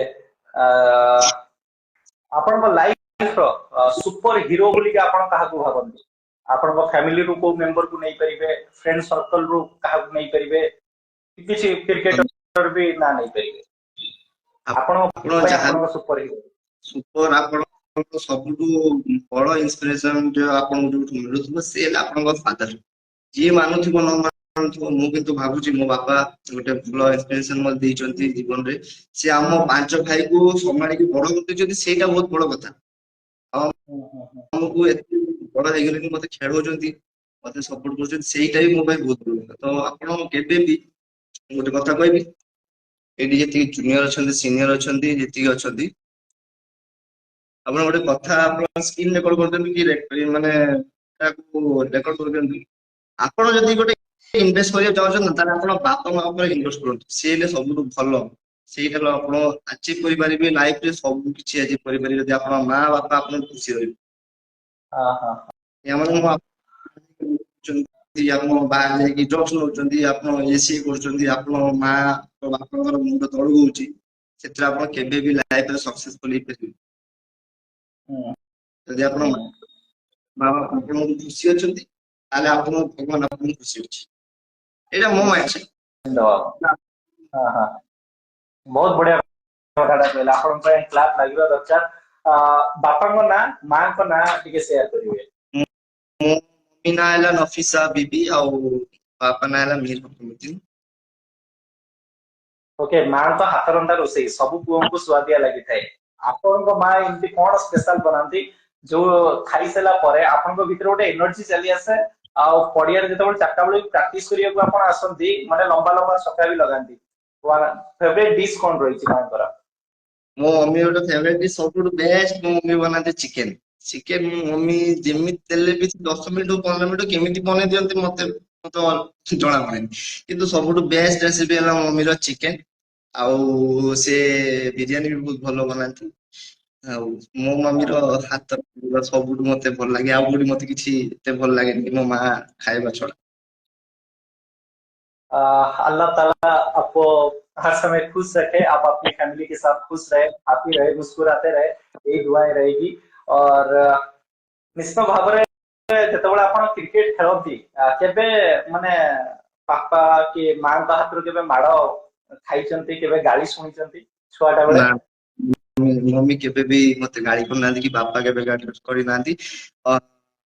ଇନଫାକ୍ଟ ମୁଁ ଯେତେବେଳେ କର୍ଫ୍ୟୁ ଚାଲୁଥିଲା ହଁ ହଁ ଭଦ୍ରକରେ, ଦଙ୍ଗା ହେଇଯାଇଥିଲା, ଗୋଟେ ବହୁତ ବଡ ଇସ୍ୟୁ ହେଇଯାଇଥିଲା। ସେତେବେଳେ ବି ମୋ ମମି ମତେ, ସେତେବେଳେ ପୋଲିସ ଗାର୍ଡ ମାନେ ଜଗନ୍ତି ହାଇୱେ ପେଟ୍ରୋଲିଂ କରନ୍ତି କି ବୁଲୁଛନ୍ତି କଣ ନାହିଁ, ସେ ଟାଇମରେ ମୋ ମମି ତାଙ୍କୁ ଯାଇକି କନଭିନ୍ସ କରୁଥିଲେ କି ମୋ ପୁଅକୁ ଟିକେ ଛାଡି ଦିଅନ୍ତୁ, ତାର ବସ୍ ଅଛି, ସେ କଲିକତା ଯିବ ଖେଳିବା ପାଇଁ, ଆଉ ତାକୁ ଟିକେ ପ୍ଲିଜ ଛାଡି ଦିଅନ୍ତୁ। ତ ସିଏ ସେଇ ଟାଇମରେ ମମି ଯାଇକି କନଭିନ୍ସ କରୁଥିଲେ ତାଙ୍କୁ। ତ ଆପଣ ଭାବନ୍ତୁ ଯଦି ଗୋଟେ ପ୍ୟାରେଣ୍ଟସ ଏ ସିଚୁଏସନ ରେ ଯଦି ଆପଣଙ୍କୁ ହେଲ୍ପ କରୁଛି, ସେ ଆପଣଙ୍କୁ କୋଉ ହିସାବରେ ମୋଟିଭେଟ କରୁଛନ୍ତି। ଆଉ କୋଉ ପ୍ୟାରେଣ୍ଟସ ଥିଲେ ତ କହିଦେବେ ନା କର୍ଫ୍ୟୁ ଚାଲିଛି ତୁ କେମିତି ବାହାରିବୁ, ଗୋଟେ ବାହାନା ମିଳିଯିବ। ନା କର୍ଫ୍ୟୁ ହଁ ଅଛି, ହଁ ହଁ କୁଆଡେ ଯାଉନାହାନ୍ତି। ସେ ଟାଇମରେ ମୋ ମମି ବାପା ଯାଇକି କନଭିନ୍ସ କରୁଥିଲେ ପୋଲିସ ବାଲାଙ୍କୁ କି ଆପଣ ଛାଡି ଦିଅନ୍ତୁ, ମୋ ପୁଅର ମ୍ୟାଚ୍ ଅଛି, ସେ କଲିକତା ଏବେ ଯିବ, ତାଙ୍କର ବସ୍ ଅଛି। ତ ମମି ଏଉଠୁ ସବୁବେଳେ ମତେ ହେଲ୍ପ କରିଛନ୍ତି। ଏଉଠୁ ସାଲ୍ୟୁଟ କରୁଛି। ଓକେ, ଏବେ ଗୋଟେ ରାପିଡ ଫାୟାର ରାଉଣ୍ଡ ଖେଳିବା, ଯୋଉଠି ସିମିଲର ପ୍ଲେୟାର ରହିବେ, ଆପଣ ଗୋଟେ ପ୍ଲେୟାର ଚୁଜ କରିବେ। ତ ରାପିଡ ଫାୟାର ରାଉଣ୍ଡ ରେ ଅସଲମ ଖାନ, କିରଣ ଖାନ କାହାକୁ ନେବେ ଟିମ ରେ? ଫେଭରେଟ ହିସାବରେ Aslam Khan, experience player okay, ବହୁତ। मनोज कुमार राउत ना राकेश साहू? मनोज कुमार। इमरान खान, पिपीली पुआ? Imran Khan. Okay, Chhotu Akash, Jagat Ram Bhoi? My favourite Jagat Ram Bhoi. Okay, Himanshu Shekhar थल लाटेन, देवाशीष पार्सन? देवाशीष पार्सन। चुई कालिया, हीरालाल मेंडिस? और हीरा मेंडिस। ओके, विश्वरंजन साहू, कोणार्क सोना? Obviously, my favorite Biswaranjan Saul. Okay, Pursi Das, Manik चाम? Ursidas. Best alone. Okay, last one, Lulu Swain, Kantia? Lulu Sai. Rakesh Jena ना Guru Dipan Jena? Rakesh Jena. Okay, गोटे मैच मते मने पड़े बेलमला भद्रक रे खेला जायतिला, जोटी स्वामी 11 फर्स्ट टाइम ପାଇଁ टाइटल जीतिला, पूरा ओडिशा खुशी थिला से समय रे। लुटू वारियर्स नंबर 1 टीम को बीट करतला। इमेज 11 तरफरु भी शुभेच्छा आस्तला, आपन को ओनर भी तांको कांग्रेचुलेट करथिले त जीतिबा परे। इमेज 11 एग्नेस्ट स्वान 11 ର ରେକର୍ଡ ବହୁତ ଭଲ ରହିଛି ଏମିତି କଣ ହୁଏ स्वान 11 एग्नेस्ट ରେ ଯେତେବେଳେ इमेज 11 ଖେଳେ ସେତେବେଳେ स्वान 11 ଟିକେ ଭାରି ପଡିଥାଏ କିନ୍ତୁ ତାପରେ ବି ଯେତେବେଳେ स्वान 11 ଜିତିଲା ପ୍ରଥମ ଥର ପାଇଁ ଆଜ ଏ ପ୍ଲେୟାର ଆପଣ କେତେ ଖୁସି ଥିଲେ स्वान 11 ର ସକ୍ସେସ ଯେତେବେଳେ ଫାର୍ଷ୍ଟ ଟାଇମ ପାଇଲେ हाँ देखो जिते स्वान 11 फर्स्ट टाइम एंट्री कले ना ओडिशा एपटे नॉर्थ ओडिशा वेस्टर्न ओडिशा आड़े एंट्री कले फर्स्ट टाइम सेते मु निजे सुनी किछि प्लेयर कहउछन्ति किछि पब्लिक कहउछन्ति किछि टूर्नामेंट वाला भी कहउछन्ति कि टीम केबे भी रिजल्ट करि परिबनी सब बेले एमति आसीबो हारि जिवो तो से माने जानि से जति कि टूर्नामेंट खेली सारिले ओडिशा रे से एक्सपीरियंस नउछन्ति से समस्त बॉलर को खेलुछन्ति ये बॉलर कोन बॉलिंग करूची ए बैट्समैन कोन बैटिंग करूची सेही तांकर गोटे बॉलर अछि लेफ्टी समीर सेही आगरे बहुत स्कोर ताको बहुत माड होउला ए वर्ष सेही ताको विकेट दोची आपण जानि कोन से जानि ये बैट्समैन कोन खेलिबो ताको कोन बॉल पकेर से एक्सपीरियंस नै सारला ऑलरेडी तो गेम करिया मु कहिछि आपको टाइम लागिवो भाई आपण सडनली आसी गोटे जागा रे राज करि परिबेनी ए वर्ष भी मु कहूछि गोटे कॉम्पिटिटिव टीम हमको समस्त टक्कर दबो से एक्सपीरियंस नहीं सारी जी ऑलरेडी से एकना लड़ी पारी मता टीम को क्रिटिसाइज करनी कि से लूज अछि सिमिंग नाही प्लेयर तांकर भी बहुत बड़ गुरदीपन माणिक चांद आउ समीर हां सुजीत गोटे बहुत भलो लेफ्ट बैटर तांको बैट्समैन वेस्ट बेंगल साइड रे खेलुतली बहुत तांको भलो बैटिंग देखिछि सब भलो खेली बे करछन्ति वर्ष ओके टीपू सुल्तान को एरिया रे खेलिया को अधिका मजा लागे टीपू सुल्तान को अनुगोल तालचेर ना संबलपुर झारसुगुड़ा बलांगीर ना एपटरे जगतसिंहपुर पारादीप के कटक भुवनेश्वर ना सेपटरे बालेश्वर जाजपुर भद्रक को साइड रे खेलिया को भल लागे अधिक माने मजा लागे जदि मोर होम टाउन मु छाडिले होम टाउन छाडी जदि मु कहि मते सब एमिति नै सब डिस्ट्रिक्ट रे मते भल लागे सब भल लागे सब भल टीम भल डिस्ट्रिक्ट रे भल लोक अछन्ती एप्रिशिएट करछन्ती मोर पर्सनली जोटा सब अधिक भल लागे सेटा हला अनुगुल रे तांको एप्रिशिएट ना गोटे अनुगुल लागे गोटे एते एनर्जेटिक लागे कि हां भाई चलो गोटे भलो मैच हे जिवो एई दिने एई टूर्नामेंट रे एते भलो ऑडियंस अनुगुल रे मु कोठी भी देखि नै भाई मु एजीवन तो केबे भी सुनी नै कि अनुगुल गोटे पिला एमिति स्लैंग्स कोच प्लेयर्स भाई तमे इनवाइट कर जो गोटे भलो धर गोटे ऑल ओडिशा बाहर भी गोटे पिला आइछि आपण गां को आपण माटे खेलिया पई से मेहमान हिसाब रे आइछि भाई आपण को परफॉर्मेंस देखैबो यदि खराब खेल देला या माने मो तो स्लैंग्स कहू स्लैंग्स कहले खराब लागे आपण आपण डिस्ट्रिक्ट रो भी ना खराब करछन्ती स्लैंग्स यूज करी कोन गोटे पिला यदि बाहर कहबो कि अनुगुल रो पिला एमिति स्लैंग्स करछन्ती कि ओडिया पिला मु तो केबे सुनिनी अनुगुल ले केबे भी एमिति सुनिनी कि स्लैंग्स कहछन्ती कि पिलामान को खराब कहछन्ती ए या टू स्टूडेंट केबे सुनि नेवर मोर सबटू ऑल टाइम फेवरेट हैला अनुगुल आ गोटे भी एमिति जागा अछि बहुत जागा अछि कोटे भी स्लैंग्स सुनिनी गोटे जागा सुनि छी ना नेमी किंतु मो तो फेवरेट लागिला अनुगुल तो मेहमान नवाजी अनुकूल वाले बहुत बढ़िया करते हैं ओके तो शेष पर्यायर आगे पहुंची सारछु इमेज 11 रो तीनोटी जबरा फैन को ना नेबे जी आपन को माने डेली कॉल करंती डेली आपन को के डिस्टर्ब भी करंती काइना से आपन को अधिक भलो पांती तो इमेज 11 रो टॉप फैन रो किछ ना नेबे गोटे दुईटा तीनटा जेतेटा नै परिबे एते जानी नाही के हम इमेज हम जो पेज अछि ताको के चलोजी तार गोटे पिला दीटा पिला को ना जाछि गोटेला पीके राउ से सबले एक्टिव रहउछि से इमेज 11 रो मैच बेडे कि लाइव बेडे सबले मु ताको देखे सबले आ गोटे अछि लिंकन से भी इमेज 11 बहुत बड़ फैन आ थर्ड मु ना जानि मते माने देखे नाही तो जे भी अछन्ती मु ताको बहुत बड़ बहुत बहुत थैंक यू कहिबी कि हम टीम को सपोर्ट करूछन्ती हम भद्रक पिला हे बाहर पिला के हेकी भी हम टीम को सपोर्ट करूछन्ती एम सबले सपोर्ट करंती टीपू सुल्तान बहुत सारा नाइट मैच भी आपण खेलिसंती एसजी 11 भद्रक तरफ रु आप भी बहुत सारा टीम तरफ रु भी आपण खेलिसंती ए सीजन रो जदी दुई तीनोटी नाइट टूर्नामेंट आपण बाछिबे ताले को टूर्नामेंट को आपण टिके ऊपर रखिबे ओनली एसजी रो या अदरवाइज ऑल अलगा अदरवाइज जुआड जते टूर्नामेंट आपण वर्ष रो भलो टूर्नामेंट मते लागिला बनस्ता नाइट टूर्नामेंट भल लागिला ଆଉ ଗୋଟେ ଭଲ ଟୁର୍ଣ୍ଣାମେଣ୍ଟ ତାପରେ ଗୋଟେ ଟୁର୍ଣ୍ଣାମେଣ୍ଟ ଢେଙ୍କାନାଳରେ ଭଲ। ବି ଗୋଟେ ଟୁର୍ଣ୍ଣାମେଣ୍ଟ, ଆଜ୍ଞା ଢେଙ୍କାନାଳ କାଲୁଣୀଗୁଡାରେ ବି ଗୋଟେ ଟୁର୍ଣ୍ଣାମେଣ୍ଟ ହେଇଥିଲା ଏଥର ପ୍ରଥମ ଥର ପାଇଁ। ହଁ ସେଟା ଟୁର୍ଣ୍ଣାମେଣ୍ଟ ଗୋଟେ ବହୁତ ଭଲ ଲାଗିଲା। ଆଉ ଗୋଟେ ଫେୟାର ଆର୍ମ ଟୁର୍ଣ୍ଣାମେଣ୍ଟ ହେଲା ନେଗରାନ ମିନି ଷ୍ଟାଡିୟମରେ, ସେଟା ମତେ ବହୁତ ଭଲ ଲାଗିଲା ଭାଇ। ପୁରା ଆରେଞ୍ଜମେଣ୍ଟ ଏକଦମ ମସ୍ତ, ପ୍ଲେୟାର ବି ବହୁତ ଭଲ ଭଲ ପ୍ଲେୟାର ସବୁ ଆସିଥିଲେ ଖେଳିବା ପାଇଁ। ସେଟା ମତେ ବହୁତ ଭଲ ଲାଗିଲା ଏ ବର୍ଷ। ଓକେ, ଆପଣଙ୍କୁ ଏବେ ଆପଣଙ୍କର ଗୋଟେ ଡ୍ରିମ୍ ଇଲେଭେନ ବନେଇବେ ଯୋଉଥିରେ 4-5ଟି ବ୍ୟାଟ୍ସମ୍ୟାନ, 2-3ଟି ଅଲରାଉଣ୍ଡର ଆଉ 3-4ଟି ବୋଲର ଆପଣ ରଖିବେ। ଲେଫ୍ଟି ବୋଲର ରଖିବାକୁ ପଡିବ, କ୍ୟାପ୍ଟେନ ୱିକେଟ କିପର ବି ଆପଣ ମେନସନ କରିବେ। ତ ଓପନର ରୁ ଷ୍ଟାର୍ଟ କରିବା। ଓପନର ମୁଁ ଓପନର ବି ଯଦି ମୋ ଟିମରେ ରଖିବାକୁ ଚାହିଁବି, ଗୋଟେ ହେଲା ରାକେଶ ଜେନା ଆଉ ଗୋଟେ ଲୁଲୁ ସ୍ୱାଇଁ। ଦୁଇ ଏପର୍ଯ୍ୟନ୍ତ ଏଇ ଦିଟି ପ୍ଲେୟାରଙ୍କ ନାଁ ଏତେ ଆପଣ ନେଇନଥିଲେ, ଖାଲି ଚୁଇକାଳିଆ, ମେଣ୍ଡିସ୍, ଇମ୍ରାନ ଆଦି ଦେଇଥିଲେ। କିନ୍ତୁ ଯେତେବେଳେ ଡ୍ରିମ୍ ଇଲେଭେନ ଆପଣଙ୍କୁ ବନେଇବାକୁ ହେଲା ରାକେଶ ଜେନା, ଲୁଲୁ ସ୍ୱାଇଁ। ସେ ମୋ ବେଷ୍ଟ ବ୍ୟାଟର ହିସାବରେ ଆପଣ କହିଲେ ନା, ସିଏ ତ ଓପନର ବହୁତ ଭଲ ଅଛନ୍ତି, ବ୍ୟାଟିଂ ବହୁତ ଭଲ, କିନ୍ତୁ ମୋ ହିସାବରେ ଦେଖିବାକୁ ହେଲେ ଯଦି ମୋର ମାନେ ଡ୍ରିମ୍ ଇଲେଭେନ ଛାଡିକି ଯଦି ଗୋଟେ ଭଲ ଦେଖିଛି, ତାହେଲେ ମୋର ଫେଭରେଟ ଆସିବ ପଣ୍ଟିଆ ହାର୍ଡ। ସେ ବେଷ୍ଟ ବ୍ୟାଟର ମୋର ଯାଏ ସବୁବେଳେ ହଁ ପଣ୍ଟିଆ। ଲୁଲୁ ହଁ ସହିତ ଗୋଟେ ଅଛି ଭାଇ ଅଲ ଟାଇମ, ହଁ। ତାର ସବୁ ମ୍ୟାଚ ଅଛି। ରାକେଶ ଜେନା ବି ଅଛି। ତ ମୋ ଟିମ ଓକେ, ରାକେଶ ଥିବ। ରାଉତ। ହଁ ରାକେଶ ଜେନାକୁ ରଖିବି, ଆଉ ଗୋଟେ ଲୁଲୁ ସ୍ୱାଇଁ। ଆଉ ଫାର୍ଷ୍ଟ ଡାଉନ ରଖିବି, ମୋର ସବୁବେଳେ ମୋର ଅଲ ଟାଇମ ଫେଭରେଟ ରହୁଛି ଜଗନ୍ନାଥ କେଶରୀ ରାଉତ। ତିନିଟା ବ୍ୟାଟ୍ସମ୍ୟାନ। ଓକେ, ଅଲରାଉଣ୍ଡର ତିନିଟା ନେବି। ଇମରାନ ଖାନ, ବିଶ୍ୱରଞ୍ଜନ ସାହୁ, କୁନାର ସୁନା।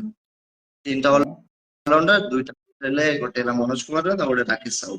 ମୋର ବୋଲର କମ୍ପ୍ଲିଟ ହେଇଗଲେ ପାଞ୍ଚଟା। କେତେ ହେଲେ? ହଁ, 8।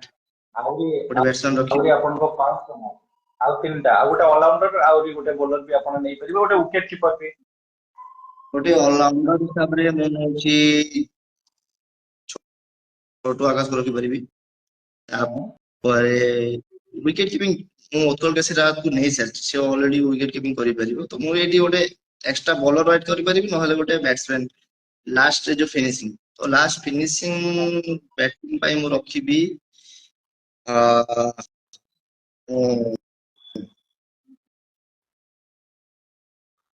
ଲାଷ୍ଟ ଫିନିସିଂ ହିସାବରେ ରଖିପାରିବି ଜଗତ ରାମ ଭୋଇକୁ ବି ମୁଁ ରଖିପାରିବି।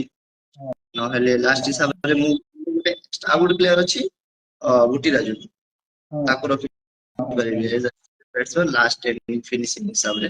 ଇମରାନ ଖାନକୁ ମୁଁ ଟ୍ରାଏ କରିପାରିବି, କିନ୍ତୁ ମୁଁ ଟ୍ରାଏ କରିବି ତ ମଝିରେ ବି ଇମରାନ ଖାନକୁ ଟ୍ରାଏ କରିପାରିବି, ନହେଲେ ଫାର୍ଷ୍ଟରେ ବି ସେକେଣ୍ଡ ରାଉଣ୍ଡ ମୋ ହିସାବରେ। ଯେହେତୁ ମୁଁ ଗୋଟେ ମୋ ଡ୍ରିମ୍ ଇଲେଭେନ ବନେଇଛି, ସେଇ ହିସାବରେ ରଖିବି। ଆଉ ଗୋଟେ ସବୁବେଳେ ରଖିବି, ତିନିଟା ବୋଲର। ଆଉ ଗୋଟେ ମୁଁ ପୋଷଣା ରାଜୁ, ନହେଲେ ଯଦି ବି ପୋଷଣା ରାଜୁ ନହେଲେ ମୋର ଫେଭରେଟ ହେଲେ ବୁଲୁ କୁମାର ନା ବୁଲୁ ଭାଇ। ବୁଲୁ ବାରି। ଓକେ, ଏ ଟିମ ର କ୍ୟାପ୍ଟେନ ର ଦାୟିତ୍ୱ ଆପଣ କାହାକୁ ଦେବେ? ଏ ଟିମ ର କ୍ୟାପ୍ଟେନ ର ଦାୟିତ୍ୱ ମୁଁ ଦେବି ଅବଭିୟସଲି ଉତ୍କଳ କେଶରୀ ରାଉତ। ଏକ୍ସପିରିଏନ୍ସ ଅଛି, ଭଲ।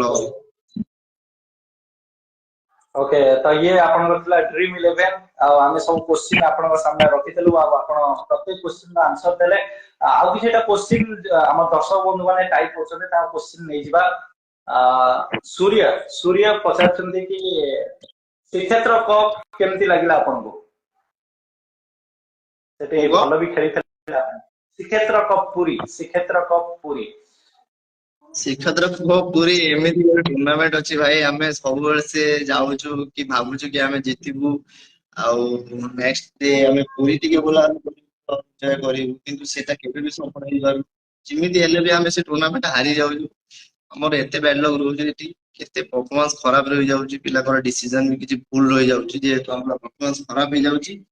ଅଦରୱାଇଜ ଟୁର୍ଣ୍ଣାମେଣ୍ଟ ହିସାବରେ ଦେଖିବାକୁ ଗଲେ ବହୁତ ଭଲ ଟୁର୍ଣ୍ଣାମେଣ୍ଟ ଶ୍ରୀକ୍ଷେତ୍ର କପ୍। ଭଲ ଅର୍ଗାନାଇଜର ଅଛନ୍ତି, ଆକୋମୋଡେସନ ବହୁତ ଭଲ ଦଉଛନ୍ତି, ବିହେଭିୟର ବି ବହୁତ ଭଲ ଅଛି। ଆଉ ଓକେ ଗଣିବାକୁ ଗଲେ ଓକେ, ଟପ୍ 10 ରେ ଆସି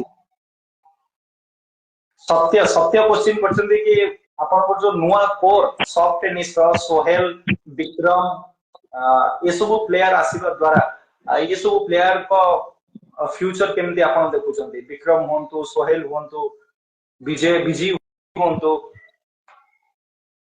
ହଁ ସୋହେଲ ବି ଦେଖିବାକୁ ଗଲେ ଏ ସିଜନ ବହୁତ ଭଲ ବୋଲିଂ କରିଛି, କିନ୍ତୁ ସେ ହାଇ ଲେଭୁଲ ଟୁର୍ଣ୍ଣାମେଣ୍ଟରେ ସେମିତି ପରଫର୍ମ ଦେଖେଇ ପାରେ ନାହିଁ ମୋ ହିସାବରେ। ତାକୁ ଯେମିତି ହେଲେ ବି ଗୋଟେ 2 ବର୍ଷ 3 4 ବର୍ଷ ତାକୁ ଆହୁରି ଏକ୍ସପିରିଏନ୍ସ, ଯଦି ସେ କ୍ରିକେଟ ଖେଳୁଛି, ଯଦି ଥ୍ରୋ କ୍ରିକେଟ ଚାଲୁଛି ଓଡିଶାରେ, ତାହେଲେ ସେ ଆହୁରି ଇମ୍ପ୍ରୁଭ କରିପାରିବ। ବିକ୍ରମ ଏଜ ଅ ବ୍ୟାଟ୍ସମ୍ୟାନ ସେ ବହୁତ ଭଲ, ତା ଷ୍ଟ୍ରେନ୍ଥ ବହୁତ ଭଲ ଅଛି, ଟାଇମିଂ ବି ବହୁତ ଭଲ ଅଛି, ସଟ୍ ସିଲେକ୍ସନ ବି ବହୁତ ଭଲ ଅଛି। ଆଉ ମୁଁ ଆଶା କରୁଛି ଆହୁରି 4 5 ଆହୁରି 2 3 ବର୍ଷରେ ସେ ଅଲ ଓଡିଶାର ସବୁ ମ୍ୟାଚ୍ ଖେଳିଲେ ସେ ଆହୁରି ଏକ୍ସପିରିଏନ୍ସ ଗେନ୍ କରିକି ଆହୁରି ବହୁତ ଭଲ ବ୍ୟାଟ୍ସମ୍ୟାନ ହେଇପାରିବ। ଓକେ, ଏମଜେ ପଚାରୁଛନ୍ତି ଗୋଟେ ବୋଲର ହବାକୁ କଣ କ୍ୱାଲିଟି ରହିବା ଦରକାର, କଣ କରିବା ଦ୍ୱାରା ଆମେ ଗୋଟେ ଭଲ ବୋଲର ହେଇପାରିବୁ? ଭାଇ ମୁଁ ଯୋଉ ସିଚୁଏସନ ଦେଖୁଛି ଏବେ, ଯଦି ଆପଣ ଗୋଟେ ବୋଲର ହଉଛନ୍ତି ତାହେଲେ କ୍ରିକେଟ କୁ ସିରିୟସଲି ନଉଛନ୍ତି ତାହେଲେ ଲେଦର କ୍ରିକେଟ ଖେଳନ୍ତୁ। ଅଦରୱାଇଜ ଟେନିସ ଯଦି ଆପଣଙ୍କୁ ଭଲ ଲାଗୁଛି ତ ଫେୟାର ଆର୍ମ ଟେନିସ ଖେଳନ୍ତୁ ଏଜ ଅ ବ୍ୟାଟ୍ସମ୍ୟାନ, ନହେଲେ ବୋଲର ଆପଣ ପ୍ରାକ୍ଟିସ କରନ୍ତୁ। ଗ୍ରାଉଣ୍ଡ ଅଛି ଆପଣଙ୍କ ଘର ପାଖରେ ଯୋଉଠି ଅଛି, ଆପଣ ଗ୍ରାଉଣ୍ଡକୁ ଯାଇକି ପ୍ରାକ୍ଟିସ କରନ୍ତୁ। ଆଉ ଥ୍ରୋ କ୍ରିକେଟ ଉପରେ ଏତେ ଫୋକସ ଦିଅନ୍ତୁ ନାହିଁ। ଏବେ ଟୁର୍ଣ୍ଣାମେଣ୍ଟ ଚାଲିଛି, ଥ୍ରୋର ଗୋଟେ ଅଲଗା କଥା, ସେ ଲେଭେଲକୁ ସମସ୍ତେ ପଢି ଯାଉଛନ୍ତି, କିନ୍ତୁ ସେ ଲେଭେଲକୁ ତମେ ଆସିବା ପାଇଁ ସେ ଚେଷ୍ଟା କରନ୍ତୁ। ଏବେ ମୋ ଏକ୍ସପିରିଏନ୍ସ ହିସାବରେ ଓକେ, ଯଦି ଆପଣ ଗେମ୍ ଖେଳନ୍ତୁ। ଲୁସନ୍ତ କୁମାର ପଚାରୁଛନ୍ତି ଆଗାମୀ ସିଜନ ରେ ଟିପୁ ସୁଲତାନ କୋଉ ଟିମ୍ ପଟରୁ ଖେଳିବେ? ଖେଳିବେ ଅବଶ୍ୟ। ତ କନଫର୍ମ ହେଇଗଲେ କି ଇମେଜ 11 ତରଫରୁ ହିଁ ଖେଳିବେ। ସିମ୍ପଲ ବୟ ପଚାରୁଛନ୍ତି କି ବିଶ୍ୱରଞ୍ଜନ କୁ ଯଦି ଗୋଟେ ୱାର୍ଡ ରେ କହିବେ, ଗୋଟେ ଇଂଲିଶ ୱାର୍ଡ କହିବେ ବିଶ୍ୱରଞ୍ଜନ ସାହୁଙ୍କ ପାଇଁ, ତାହେଲେ କଣ କହିବେ? Most energetic player of the year. Okay, ଆଉ ଗୋଟେ क्वेश्चन ଆସିଛି କି ଏମପିଏଲ ମାହାଙ୍ଗା ପ୍ରିମିୟର ଲିଗ ଯୋଉଟିକ ଓଡିଶାର ଗୋଟେ ବଡ ଟୁର୍ଣ୍ଣାମେଣ୍ଟ, ସେ ଟୁର୍ଣ୍ଣାମେଣ୍ଟ ରେ ଆପଣ ଖେଳିଛନ୍ତି? ଯଦି ଖେଳିଛନ୍ତି ତାହେଲେ ସେ ଟୁର୍ଣ୍ଣାମେଣ୍ଟ ବିଷୟରେ 2 ଲାଇନ କହିବେ। Mahanga premier league. ସରି ମୁଁ ଭୁଲିଗଲି ନାଇଟରେ ଯଦି ମୁଁ ଗଣିବି 3 ନମ୍ବରରେ ସିଏ ବି ଆସିବ, ଟପ୍ 5 ଯଦି ମୁଁ ଗଣିବି। ମାହାଙ୍ଗା ପ୍ରିମିୟର ଲିଗ ଗୋଟେ ଏମିତି ଟୁର୍ଣ୍ଣାମେଣ୍ଟ ନା, ମତେ ଫିଲ୍ ହେଲା ଯେମିତି ମୁଁ କଲିକତାରେ ଖେଳୁଛି ଓଡିଶାରେ। ଯେହେତୁ ଆମ ଓଡିଶା ହଁ ମାଟି, ହଁ ହଁ। ଆରେଞ୍ଜମେଣ୍ଟ ଏକଦମ କୋଲକାତା ଟାଇପ ର ଥିଲା, ଯେମିତି ସେ ଆରେଞ୍ଜମେଣ୍ଟ କରୁଥିଲେ ଆଗ 5 6 ବର୍ଷ ପୂର୍ବରୁ। ସେତେବେଳେ ଓଡିଶାରେ ଏମିତି ଟୁର୍ଣ୍ଣାମେଣ୍ଟ ର ବି ନଥିଲା ବିଲକୁଲ। ମତେ ଫିଲ୍ ହେଲା ଟୁର୍ଣ୍ଣାମେଣ୍ଟ ଯାହା ଟୁର୍ଣ୍ଣାମେଣ୍ଟ ଭଳିଆ ଲାଗୁଛି, ନାଇଟ ଟୁର୍ଣ୍ଣାମେଣ୍ଟ ଭଳିଆ।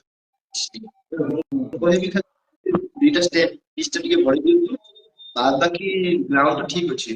ନେକ୍ସଟ ଏଇ ଅପକମିଂ ଇୟର ଯଦି ଆପଣ ଟୁର୍ଣ୍ଣାମେଣ୍ଟ କରୁଛନ୍ତି, ଫେୟାର କରାନ୍ତୁ, ଥ୍ରୋ କରାନ୍ତୁ, କିଛି ଇଏ ନାହିଁ, କିନ୍ତୁ ଷ୍ଟେପ ଟା ଟିକେ ବଢେଇ ଦିଅନ୍ତୁ। ଏତେ ଛୋଟ ଷ୍ଟେପ ଥିଲା କି ଖେଳିବାକୁ ମାନେ ବିଲକୁଲ ବହୁତ ଡିଫିକଲ୍ଟ ହଉଥିଲା।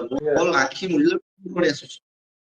ଓକେ, ଗ୍ରାଉଣ୍ଡ ବନାନ୍ତୁ, ମୁଁ କହିବି ଯୋଉମାନେ ଏମିତି ମାର୍କୋନା ପ୍ରିମିୟର ଲିଗ ଗ୍ରାଉଣ୍ଡ ଛୋଟ, ପିଚ୍ ଏତେ ଲମ୍ବା। ଆରେ ଭାଇ ବଲରକୁ ବି ଦେଖନ୍ତୁ, ବଲର ବି ତ ଗୋଟେ ବୋଲିଂ କରିବ ନା ବ୍ୟାଟିଂ କରିବ। ଆପଣ ଯଦି ଗ୍ରାଉଣ୍ଡ ଛୋଟ ଅଛି, ବହୁତ ଛୋଟ ଅଛି, ସମସ୍ତଙ୍କର ଏରିଆରେ ଭଲ ଗ୍ରାଉଣ୍ଡ ନଥାଏ, ଛୋଟ ଥାଏ, ତ ସେଇ ହିସାବରେ ଛୋଟ କରିଦିଅନ୍ତୁ, ବଲର ବି ଭଲ କରିବେ। ଯୋଉଠି ବଡ ଗ୍ରାଉଣ୍ଡ ଅଛି ପିଚ୍ ବି ବଡ କରିଦିଅନ୍ତୁ, ସେଇ ହିସାବରେ ଗୋଟେ ପଡିଆଟା ବନାନ୍ତୁ। ଏତେ କ୍ରିକେଟ ଖେଳିଲେନି, କ୍ରିକେଟ ଦେଖୁଛନ୍ତି, ତ ଏଇଟା ଆକ୍ଚୁଆଲି କରନ୍ତୁ। ଗୋଟେ ଟୁର୍ଣ୍ଣାମେଣ୍ଟ ର କହୁଛି, ସମସ୍ତ ଟୁର୍ଣ୍ଣାମେଣ୍ଟ ବାଲା ଓକେ, ଆଉ ଗୋଟେ କ୍वेଶ୍ଚିନ୍ ଆସିଛି କି ଟିପୁ ସୁଲତାନଙ୍କର କେହି ଗାର୍ଲଫ୍ରେଣ୍ଡ ଅଛନ୍ତି କି? Any GF Tipu Sultan, Yes या नो? ଅବଭିୟସଲି ଅଛି ଭାଇ, ମୁଁ କିନ୍ତୁ ସେୟାର କରିବି ଥୋଡି ଅଛି। ଓକେ, ଟିପୁ ସୁଲତାନ ଆଉ କେତେ ସମୟ ନେବେ ମ୍ୟାରେଜ ପାଇଁ? ଜଣେ ଲେଖିଛନ୍ତି କି ମ୍ୟାରେଜ କେବେ ହଉଛି ଟିପୁ ଭାଇଙ୍କର? ଭାଇ ମ୍ୟାରେଜ ଟା ଗୋଟେ ଇଜି ଜିନିଷ ନୁହଁ, ଗୋଟେ ବହୁତ ବଡ ରେସପନ୍ସିବିଲିଟି।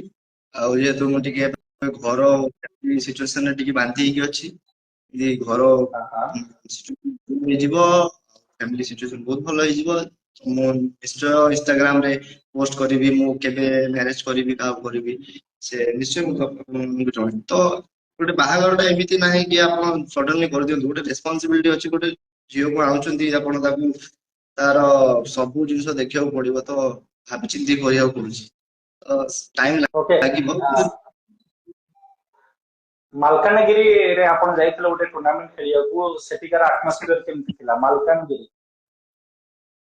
ମାଲକାନଗିରିରେ ବି ବହୁତ ଯାଇଥିଲି, ଭଲ ଏକ୍ସପିରିଏନ୍ସ ଥିଲା। ସେଠି ବହୁତ ଗରମ ଦିନରେ ଖେଳ ହୁଏ, ଏତେ ଖରାରେ ପ୍ଲେୟର ସର୍ଭାଇଭ କରିପାରିବେନି, ଆଉ ପୁଣି ଅଧିକ ଓଭର, 15 ଓଭର 12 ଓଭର, ଏତେ ବଡ ଓଭର ଗୋଟେ କରିବା କଥା ନୁହଁ ମୋ ହିସାବରେ। ଯଦି ଆପଣ ଗରମ ଦିନରେ କରୁଛନ୍ତି ଖେଳ ତ ଆପଣ ଫର୍ମାଟ ଟାକୁ ଟିକେ ସର୍ଟ କରିଦିଅନ୍ତୁ, 8 ଓଭର ନହେଲେ 7 ଓଭରରେ ରଖନ୍ତୁ। 12-15 ଓଭର ପର୍ଯ୍ୟନ୍ତ କରନ୍ତୁ ନାହିଁ। ଆମେ ଟେନିସ କ୍ରିକେଟ ଖେଳୁଛୁ ପ୍ରଫେସନାଲି, ଆପଣ ଆମ ନିଜ ବଡିକୁ ଟ୍ରେନ କରୁନୁ କି ଆମେ ଏତେ ଟାଇମ ସର୍ଭାଇଭ କରିବୁ। ତ ସେଇ ହିସାବରେ ଯଦି ଆପଣ ଟେନିସ କ୍ରିକେଟ ଖେଳୁଛନ୍ତି ତ ଆପଣ ଟିକେ ସର୍ଟ ଫର୍ମାଟ, ଯଦି ଖରାରେ ଖେଳୁଛନ୍ତି, ଯଦି ଆପଣ ୱିଣ୍ଟର ସିଜନରେ କରୁଛନ୍ତି ତାହେଲେ 15 ଓଭର ବି 20 ଓଭର ବି ଖେଳି ଦିଅନ୍ତୁ, ଆମେ ଖେଳିବୁ। କିନ୍ତୁ ଟେନିସ କ୍ରିକେଟର ପାଇଁ 20 ଓଭର 15 ଓଭର ସେଇ ଖରାରେ ଖେଳିବାଟା ବହୁତ ଟଫ୍ ଅଛି। ଓକେ, ଖେମଳା ପ୍ରିମିୟର ଲିଗ୍ ଅନୁଗୁଳ ଭଲ ମ୍ୟାଚ୍ ହେଇଥିଲା, ସେଇ ଟୁର୍ଣ୍ଣାମେଣ୍ଟ ବିଷୟରେ 2 ଲାଇନ୍ କହିବେ। ସେ ବାରମ୍ବାର କମେଣ୍ଟ କରୁଛନ୍ତି ଖେମଳା ପ୍ରିମିୟର ଲିଗ୍ ଅନୁଗୁଳ। ହଁ, ମୁଁ ଖେମେଡା ପ୍ରିମିୟର ଲିଗରେ 2 ବର୍ଷ ଖେଳିଛି। ଗୋଟେ ବର୍ଷ ଏମଏମସି ସମ୍ବଲପୁର ତରଫରୁ ଖେଳିଥିଲି, ଆମେ ଚାମ୍ପିୟନ ହେଇଥିଲୁ। ଆଉ ଆଉ ଖେମେଡା ପ୍ରିମିୟର ଲିଗ ର ତାପରେ ନେକ୍ସଟ ଇୟର ମୁଁ ଇମେଜ 11 ରେ ଖେଳିଥିଲି। ତ ଗୋଟେ ଜିନିଷ ମତେ ବହୁତ ଭଲ ଲାଗିଲା ଖେମେଡା ପ୍ରିମିୟର ଲିଗ ର, ତାଙ୍କର ଯୋଉ ପିଚ୍ ଅଛି ନା, ଯୋଉ ୱିକେଟ ଟା ସବୁଠୁ ବେଷ୍ଟ। ମାନେ ମୁଁ କହୁଛି ପୁରା ଅଲ ଓଡିଶା ଟୁର୍ଣ୍ଣାମେଣ୍ଟ ହଉଛି ନା, ସବୁଠୁ ଭଲ ବି ଖେମେଡାଠୁ ଭଲ ବି ମୁଁ ଦେଖିନାହିଁ ଏପର୍ଯ୍ୟନ୍ତ। ବାଗିଡିଆ ହଉ କୋଉଠି ବି ନାହିଁ। ସେ କଣ କ୍ଲେ ମାଟି ୟୁଜ କରୁଛନ୍ତି, କୋଉ ମାଟି ୟୁଜ କରୁଛନ୍ତି ମୁଁ ଜାଣିନି, କିନ୍ତୁ ବହୁତ ଭଲ ପିଚ୍ କରିଛନ୍ତି। ଆଉ ଖାଲି ସେଇ କଥା ମୁଁ କହିବି, ଖେମଡା ଗ୍ରାଉଣ୍ଡ ହିସାବରେ ତାଙ୍କର ପିଚ୍ ଟା ଟିକେ ଛୋଟ ହେଇଯାଉଛି। ତାକୁ ଯଦି ଗୋଟେ ଦିଟା ଷ୍ଟେପ ବଢେଇ ଦେବେ ନା, ତାହେଲେ ସେ ଟୁର୍ଣ୍ଣାମେଣ୍ଟ ର ମଜା ଆସିବ, ସ୍କୋର ବି ବହୁତ ଭଲ ମିଳିବ। ସେଠି ଦେଖିବ ସବୁବେଳେ ଲୋ ସ୍କୋର ହଉଛି ଖେମଡାରେ, ବାଉଣ୍ଡ୍ରି ବହୁତ ବଡ। ଆଉ ସେଇ ହିସାବରେ ଖାଲି ଟିକେ ଗୋଟେ ଦିଟା ଷ୍ଟେପ ଯଦି ବଢେଇ ଦେବେ, ଟୁର୍ଣ୍ଣାମେଣ୍ଟ ମଜା ଆସିବ, ସ୍କୋର ମିଳିବ, ବ୍ୟାଟ୍ସମ୍ୟାନ ତାର ମନ ଇଚ୍ଛା ବ୍ୟାଟିଂ କରିବ, ବୋଲର ବି ଭଲସେ ବୋଲିଂ କରିବ। ତ ଖେମଡା ପିଚ୍ ଇଜ ବହୁତ ମାନେ ବେଷ୍ଟ ଟୁ ବେଷ୍ଟ। ଆଉ ତାଙ୍କ ଏପିରିୟନ୍ସ ବହୁତ ଭଲ ଅଛି, ପିଲାଙ୍କୁ ରେସପେକ୍ଟ ବହୁତ ଦଉଛନ୍ତି। ଓକେ, ଏବେ କାକଟପୁରରେ ଗୋଟେ ଟୁର୍ଣ୍ଣାମେଣ୍ଟ ହଉଥିଲା ଯୋଉଠି ଟିପୁ ସୁଲତାନ ବ୍ୟାଟିଂ ରେ ବହୁତ ପ୍ରଭାବିତ କରିଥିଲେ, ବହୁତ ଭଲ ବ୍ୟାଟିଂ କରିଥିଲେ ଟିପୁ ସୁଲତାନ। ବ୍ଲାଇଣ୍ଡ ସଟ୍ ପୁରାପୁରି ବହୁତ ସୁନ୍ଦର ଲଗେଇଥିଲେ। କାକଟପୁର ପ୍ରିମିୟର ଲିଗ୍ ବିଷୟରେ କଣ କହିବେ, ଗୋଟେ ଲାଇନ ରେ କହିବେ? କାକଟପୁର ବି ବହୁତ ଭଲ ଟୁର୍ଣ୍ଣାମେଣ୍ଟ, ଆଉ ସେଠିକା ପବ୍ଲିକ ବି ବହୁତ ଭଲ ସପୋର୍ଟ କରୁଥିଲେ। ବେଶୀ ମତେ ଲାଗିଲା ମୋହାମେଡାନ ଲୋକ ଅଛନ୍ତି, ମୁସଲିମ ଲୋକ ସେଠି ବହୁତ ବେଶୀ ଥିଲେ ମତେ ଯାହା ଲାଗିଲା। ସିଏ ବି ବହୁତ ମାନେ ସବୁ ଟିମକୁ ସପୋର୍ଟ କରୁଥିଲେ, କମାଣ୍ଡୋ କୁ ବି ସପୋର୍ଟ କରୁଥିଲେ, ଇମେଜ କୁ ବି ସପୋର୍ଟ କରୁଥିଲେ, ସବୁ ଟିମକୁ ଇକ୍ୱାଲି। ସେମିତି ନାହିଁ ରିଲିଜିୟନ ହିସାବରେ କେହି ସପୋର୍ଟ କରୁନାହାନ୍ତି କୋଉ ଏରିଆରେ। ସବୁ ପରଫରମାନ୍ସ ପରେ ଟିମ୍ ପ୍ଲେୟାର ଯୋଉ ବିହେଭ ଯେମିତି କରୁଛନ୍ତି ସୋସିଆଲ ମିଡିଆରେ କି ବାହାରେ ପବ୍ଲିକ ସହିତ, ସେମିତି ସବୁ ସମସ୍ତେ ସପୋର୍ଟ କରୁଛନ୍ତି। ତ ଟୁର୍ଣ୍ଣାମେଣ୍ଟ ବହୁତ ଭଲ ଟୁର୍ଣ୍ଣାମେଣ୍ଟ ଥିଲା। ମତେ ଖାଲି ଲାଗିଲା ସେଠି ବହୁତ ପବନ ଦଉଥିଲା। ଗୋଟେ ହିସାବରେ ପବନ ଦଉଛି, ଯେହେତୁ ଲେଫ୍ଟି ତାର ବହୁତ ଫାଇଦା ଉଠଉଛି, ଯାହା ବି ପାରୁଛି ସବୁ ଛୋଟ। ଆସିଫ ଖାନ ସକ୍ସେସଫୁଲ ରହିଲା, ପାଣ୍ଡିଆ ରହିଲା ସକ୍ସେସଫୁଲ, ସମସ୍ତେ ସେଠି ଲେଫ୍ଟ ବ୍ୟାଟର ସବୁ ସକ୍ସେସଫୁଲ ରହିଲେ। ଯିଏ ରାଇଟ ବ୍ୟାଟ୍ସମ୍ୟାନ ଖେଳିବାକୁ ଯାଉଥିଲା ଲେଫ୍ଟ କି ଅଚିନ୍ତାରେ ସେ ଧରା ପଡୁଥିଲା। ତ ସେଇ ହିସାବରେ ପବନ ଟିକେ ପ୍ରୋବ୍ଲେମ କରୁଥିଲା ଟୁର୍ଣ୍ଣାମେଣ୍ଟ, ଅଦରୱାଇଜ ଟୁର୍ଣ୍ଣାମେଣ୍ଟ ବହୁତ ଭଲ ଅଛି। ଓକେ, ଲାଷ୍ଟ ମୁଁ ଗୋଟିଏ କ୍ୱେଶ୍ଚିନ୍ ନେବି, ତରିମୁଲ ନାଇଟ୍ ଟୁର୍ଣ୍ଣାମେଣ୍ଟ ବିଷୟରେ ଆପଣ କଣ କହିବେ? ତରିମୁନ ନାଇଟ୍, ହଁ ତରିମୁନ ନାଇଟ୍ ବି ବହୁତ ଭଲ ଲାଗିଲା। 2 ବର୍ଷ ହେଲା ଖେଳିଛି, ଚାମ୍ପିୟନ ହେଇନୁ, ଫାଇନାଲିଷ୍ଟ ହେଇଥିଲୁ।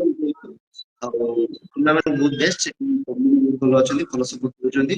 ଆଉ ମୁଁ ଆଶା କରିବି ସବୁ ବର୍ଷ ନାଇଟ୍ ଟୁର୍ଣ୍ଣାମେଣ୍ଟ ଏମିତି ଚାଲୁଥାଉ। ଆଉ ଖାଲି ସେଠି କଣ ପ୍ରୋବ୍ଲେମ ହେଲା, ରାତି ଯୋଉ କାକର ପଡିକିନା ଘାସରେ ପଡିଯାଏ, ତ ବଲ୍ କଥା ନଥାଏ। ତ ମତେ ସେଇଟା ଖାଲି ଟିକେ ଅଜୀବ ଲାଗେ। ତଥାପି ଯିଏ ବି ଏ ଟାଇମରେ ଯିଏ ଭଲ ଖେଳିବ ସେ ମତେ ସେଇଟା ଲାଗେ ଯେ କାକର ଟିକେ ଅଧିକ ପଡିଯାଉଛି ବୋଲି ସେ ଟୁର୍ଣ୍ଣାମେଣ୍ଟରେ ବଲ୍ ଟା ଖରାପ ହେଇଯାଉଛି। ନହେଲେ ସେ ଟୁର୍ଣ୍ଣାମେଣ୍ଟର ଲାଇଟିଂ ଆଉ ତାଙ୍କର ଯୋଉ ଷ୍ଟେଜ ଆଉ ତାଙ୍କର ଯୋଉ ଗ୍ଲାମର ଯୋଉ ଅଛି ପୁରା ଟୁର୍ଣ୍ଣାମେଣ୍ଟ ବହୁତ ବଢିଆ ଅଛି। ଓକେ, ଆଉ ଗୋଟେ ଟୁର୍ଣ୍ଣାମେଣ୍ଟ କେମିତି ମିସ୍ କରିବି, କମିରା କପ୍, ଗୋଟେ ବହୁତ ଭଲ ଟୁର୍ଣ୍ଣାମେଣ୍ଟ କୁହାଯାଇଥାଏ କମିରା କପ୍। ସେ ଟୁର୍ଣ୍ଣାମେଣ୍ଟ ବିଷୟରେ କଣ କହିବେ? କମିରା କମିରା କପ୍ ଯୋଉଠି ହଁ କମିରା ହୁଏତ ମୋର 3 ବର୍ଷ ହବ ବୋଧେ, ଟୁ ଟୁ ଇୟର୍ସ ମୁଁ ଭୁଲି ଯାଇଛି।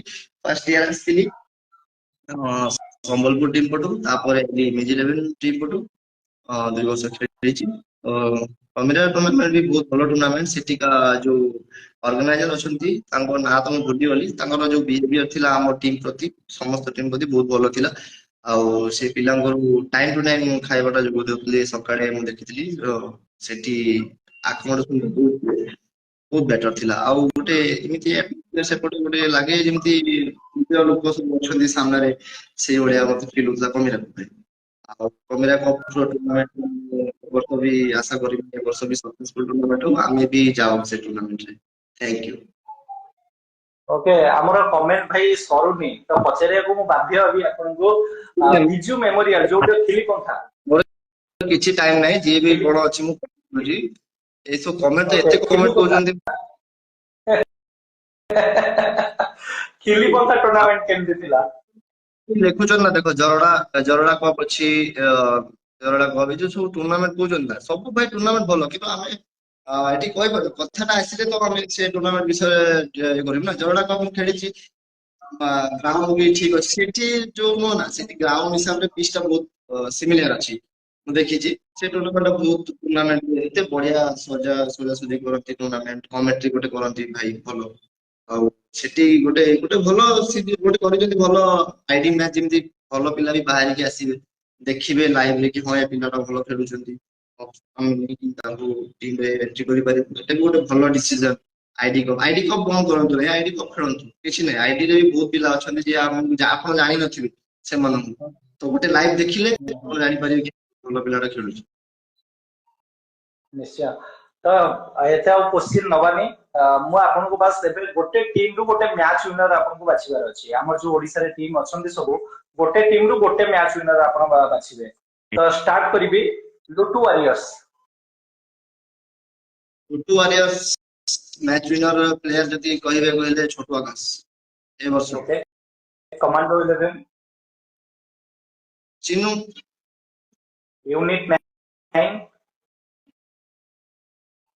ମନୋଜ କୁମାର ରାଉତ, ओके, सुहानी 11, କୁହାନୀର ମାଣିକ ଚାନ୍ଦ। ବହୁତ ହାତ ଥାଏ ଭାଇ, ଅଲରାଉଣ୍ଡର ବ୍ୟାଟିଂ ବୋଲିଂ ଦିଟା କର।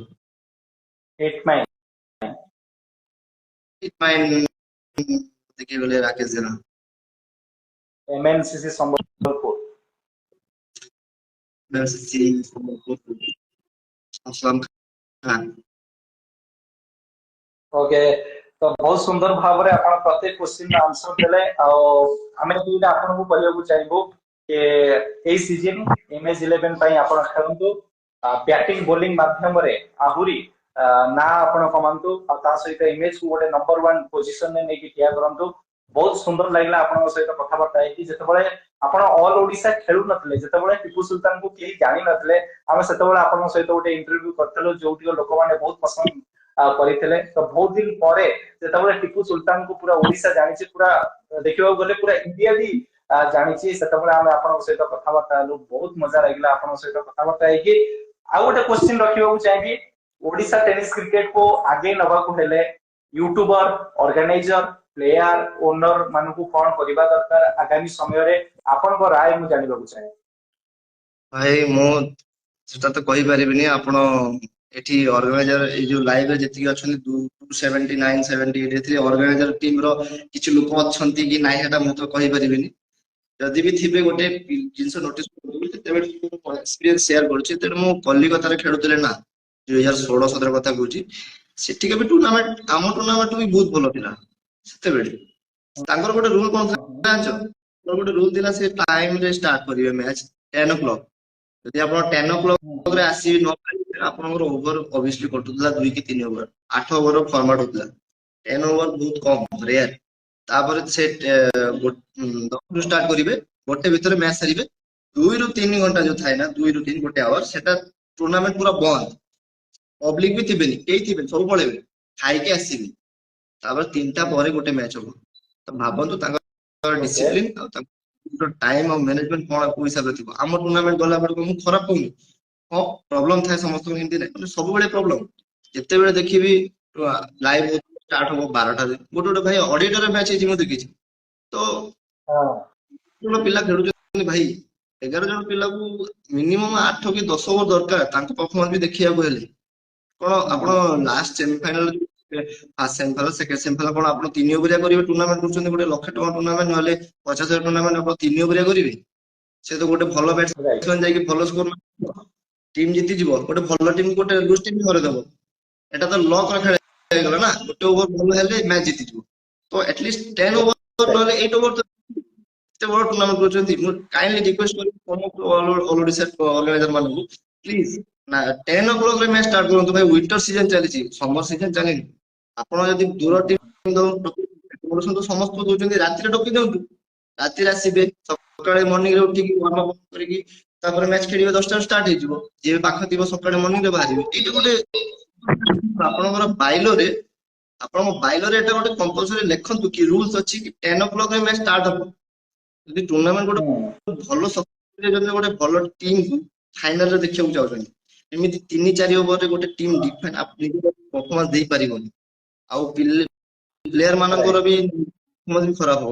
ମୁଁ ନିଜେ କେତେ ଜାଗାରେ ବ୍ୟାଟିଂ ପାଇନାହିଁ ଭାଇ 3-4 ଓଭର ମ୍ୟାଚରେ, ନିଜେ ବସିଥିବି, କିଛି ନାହିଁ, ଫିନିସର ରୋଲ ହିସାବରେ ବସିଥିବେ, ତାଙ୍କର କଣ ଆଉ କିଛି ନାହିଁ।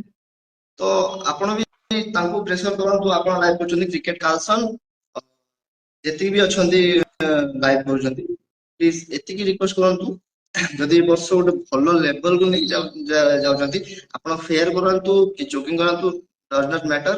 ଆପଣ ଯଦି କରିବେ ତ ଗୋଟେ ଭଲ ହିସାବରେ ଡିସିପ୍ଲିନ ହିସାବରେ ଗୋଟେ ଟାଇମ କରନ୍ତୁ, ସେଇ ଟାଇମରେ ଟିମ୍ ମାନଙ୍କୁ ଡକାନ୍ତୁ, ଆଉ ଟାଇମରେ କ୍ରିକେଟ ଖେଳ କରନ୍ତୁ। 10 ଓଭର କରନ୍ତୁ, 10 ଓଭର ଗୋଟେ ଖେଳ ଦେଖିବାକୁ ମଜା ଲାଗେ। ଟେନିସ କ୍ରିକେଟ ଲେଦର ବଲ ନାହିଁ, ଏତେ ଟାଇମ ଲାଗିବ। ସେ ଟେନିସ କ୍ରିକେଟ ଖେଳୁଛନ୍ତି, 10 ଓଭର ଖେଳନ୍ତୁ। ଏଇଟା ମୁଁ କହିବି, କାଇଣ୍ଡଲି ରିକ୍ୱେଷ୍ଟ କରିବି ସମସ୍ତଙ୍କୁ।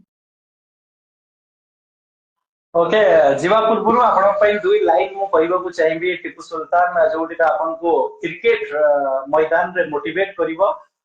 आपण बहुत सारा शायरी कही किंतु आज आपण जो दुई लाइन कहबी निश्चित भाव में आप मन रखिए। टीपू सुल्तान आपके लिए कि तुझे तुझे किसने कहा तू अनजान बन के आया कर, कि तुझे किसने कहा तू अनजान बन के आया कर, तू इस ग्राउंड पे मेहमान बन के आया कर, एक तुझे ही तो बख्शी है इस ग्राउंड की हुकूमत, ये तेरी सल्तनत है, तू इस ग्राउंड में सुल्तान बन के आया कर। Thank you so much Tipu Sultan, आपण आपण मूल्यवान समय देले, कथबार्ता हमर बहुत सुंदर हैला। लोक माने भी आज एपिसोड को बहुत भल भाव रे तार आनंद उठेले, मजा नेले। तो आज गोटे आमर बड़ दिन, happy independence day Tipu Sultan once again, स्वाधीनता दिवस आउ थे आपन को शुभेच्छा और शुभकामना।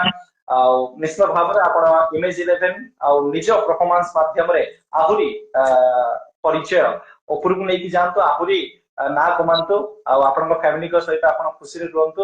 ଆଉ କିଛି କହିବାକୁ ଚାହାନ୍ତି ଆପଣ?